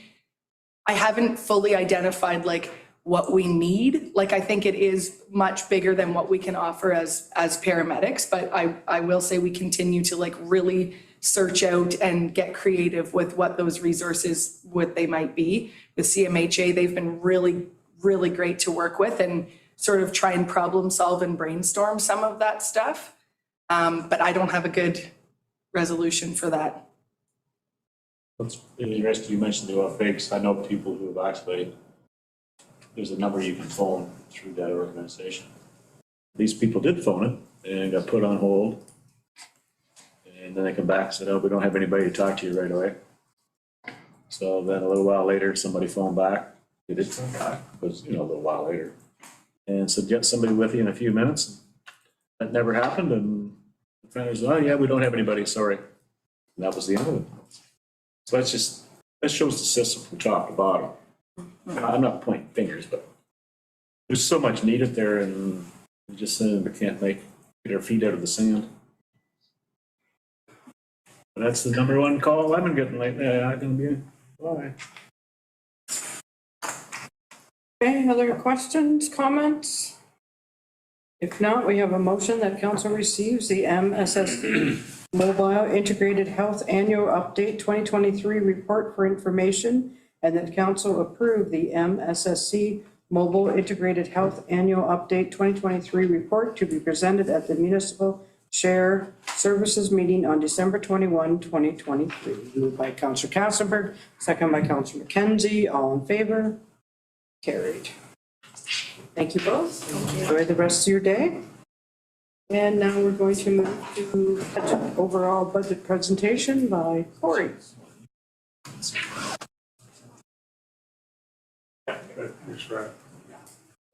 Well, Corey, and the floor is yours. Thank you, Warden Eggetts and Council. On behalf of the county staff, I'm pleased to provide the 2023-24 draft proposed budget overview in council. Next slide, please. 2024 appears to be another difficult year for us as a municipality. Municipal budgets across Ontario continue to be faced with increased labor and material costs due to inflation and drivers to maintain existing service levels. Many municipalities are seeing higher than normal levels of increases. To deal with these pressures, Perth County is not an exception to this trend. The 2024 budget reflects the priorities from each department and considers the corporate sustainability and resources required to deliver current programs and services. Pressures and related to 2024 will be somewhat subside into the near future into the 2026 budget cycle. Next slide. 2024 budget is a 12.31% increase, which is a just over $22 million levy requirement, or $2.4 million. It broken down into operating and capital levy as seen in this slide. Next slide. Within this budget, the municipality is looking to utilize about $380,000 from the levy stabilization reserve to assist in these inflationary pressures, $200,000 in relation to the pressures, as well as $180,000 to assist with Ontario Municipal Partnership Fund reductions. An additional $200,000 is proposed to be used for the working fund to assist in these cost pressures as well. This will reduce the levy to 12.31% or $2.4 million. Next slide. Assessment is again seen strong growth in Perth County. Within the assessment growth, we're seeing approximately just under 500,000 in growth potential, which represents about 2.51%. This essentially reduces our increase from 12.31 to 9.80% for 2024, or just under $2 million. Next slide. Tax impact on a medium single-family home, the top row, is about, based on, again, 2016 values, is $278,000. The increase would be just under $80. In relation to farmland, just under 1.55 million would see an increase of $110 on their property for the upper tier tax. Next slide. This is a slide of our historic levy increases as well as tax rate increases. To highlight, our internal divisions are just increasing about under 6.5%, which is equivalent to what our 2023 increases were. And to note, we're seeing larger increases in our cost shared areas in relation to long-term care, as well as social services, their initiatives in relation to homelessness and housing stability. Next slide. As noted, OMPF funding reductions continue to occur at the county. We are seeing a reduction to about $630,000 from our previous $740,000, which is 85% of the previous year's allocation. Again, Ontario Municipal Partnership Fund within this area was in relation to assisting with the subsidization of farmland as the provincial rebate was downloaded to the local municipalities, and it's essentially where this entire funding has come from. The continued elimination of this transitional money will occur until we reach zero at the County of Perth, and equivalent to $626,000 is about 3.17% increase to the tax levy. Next slide. Within this budget, there is FTE increases of approximately 7 bodies. And then within the 7 bodies, these increases are broken down in here. There's one in IT services, which is just over 75,000 or 0.15%. There is 2 planners, which has already been approved in the 22 and 23 councils, about 196,000 or 0.99%. There is, as discussed in the previous presentation, 2 community paramedic positions. And as noted, it's 100% funded through the provincial transfers. And then we also have an additional 2.8 paramedics bodies or backfill of about 220,000 or 0.25. Overall, these impacts to the 12.31% is about 1.4%. COLA impacts to 2024 of about 382,000 is also impacting this about 1.03%. The 2024 capital budget, the capital program this year is about just under $17 million, which includes 37 total projects. Major projects in 2024 are roads, bridges, rehabilitations, as well as the continuation of the campus renovation. 10.5 million of this will be funded from reserves. About just under 2.5 million will be funded from the building fund, as well as the Ontario Community Infrastructure Fund and municipal partners, and about 4.1% of the remaining balance of the campus renovation will be funded from external financing. Within this budget, 3.76 million will be transferred back to the reserves for future capital projects. And just to highlight a little bit on the asset management side of this, again, the asset management plan that was provided back in 22 indicated an increase of about 1.4% to close the infrastructure gap. The County of Perth is currently at about 1%, as noted, about 1.06% of our levy is dedicated to the capital. And within the 2024 budget, the increase is just over $200,000 or 1.06%, previously noted. And then roads and bridges capital levy will need to increase to about $235,000 to close that gap, or $175,000 in roads, $60,000 in bridges. Next slide. This is the format. So the budget again will be provided in electronic format on the county website, as noted here, and it will also include a 10-year capital plan as well as a 3-year operating budget. Thank you very much. That concludes my presentation. Okay, questions, queries, overall presentation of the budget? Is that gone? That's gone. Most for they're open on Saturday. That, make sure they were go there. So through the word. That's fine with me. Councillor Orr?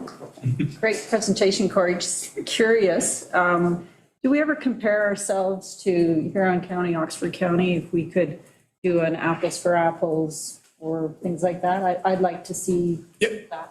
Yeah, so having looked at some of the other upper tier municipalities, and again, looking at apples to apples, some of are a little bit different than others.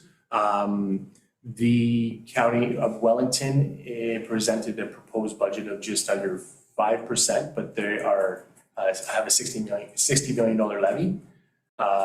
And the County of Oxford proposed a 15% levy increase, noting some of those things that we are seeing as well in relation to initiatives within social services, long-term care, and paramedic services. Did you say 15%? Yes. And again, they have a levy of about, or operating of about $350 million. Okay, any other questions? If not, we have a motion that council receives the 2024 overall budget presentation. Moved by Councillor McDermott, second by Councillor Smith. All those in favor? Carried. So we are getting this in all electronic form? Yes. It's nice, it saves a lot of paper, but I struggle when I stay on the computer that long to do it on electronic form. Because I like to make notes as I go. You're well aware. Okay, we're going to move on now to work activity. Thanks, Corey. Enjoy the rest of your day. So now we're going to move on to the Warden's activity report, and it's there in your agenda package. Is there any questions where I was for the month of November? If not, then council receives the Warden's activity report, November 2023 report for information. Moved by Deputy Warden Kellum, second by Councillor Orr. All in favor? Carried. Okay, so we have some bylaws. The first one is bylaw 3953-2023. It's to be read a first, second, and third time, and finally passed the 7th day of December 2023, and this is for the JAAC appointment. And I need a mover and a seconder. Moved by Councillor Castleberg, second by Councillor Aitchison. All those in favor? Carried. The next one is the appoint members to committees and boards, and it's bylaw 3954-2023 to be read a first, second, third time, and finally passed the 7th day of December 2023. Moved by Councillor McDermott, second by Councillor Orr. All in favor? Carried. And the third one is for the OPA number 219, and the bylaw 3955-2023 be read a first, second, and third time, and finally passed the 7th day of December 2023. Moved by Councillor Smith, second by Councillor Aitchison. All in favor? Carried. Do we have any notice of motions? Any other business? We do have one announcement, and we wish to congratulate Jacqueline Usher on receiving the 2023 Ontario Association of Paramedic Chiefs Humanitarian Award. So congratulations, Jacqueline, on behalf of all of council. Okay, and then we have closed.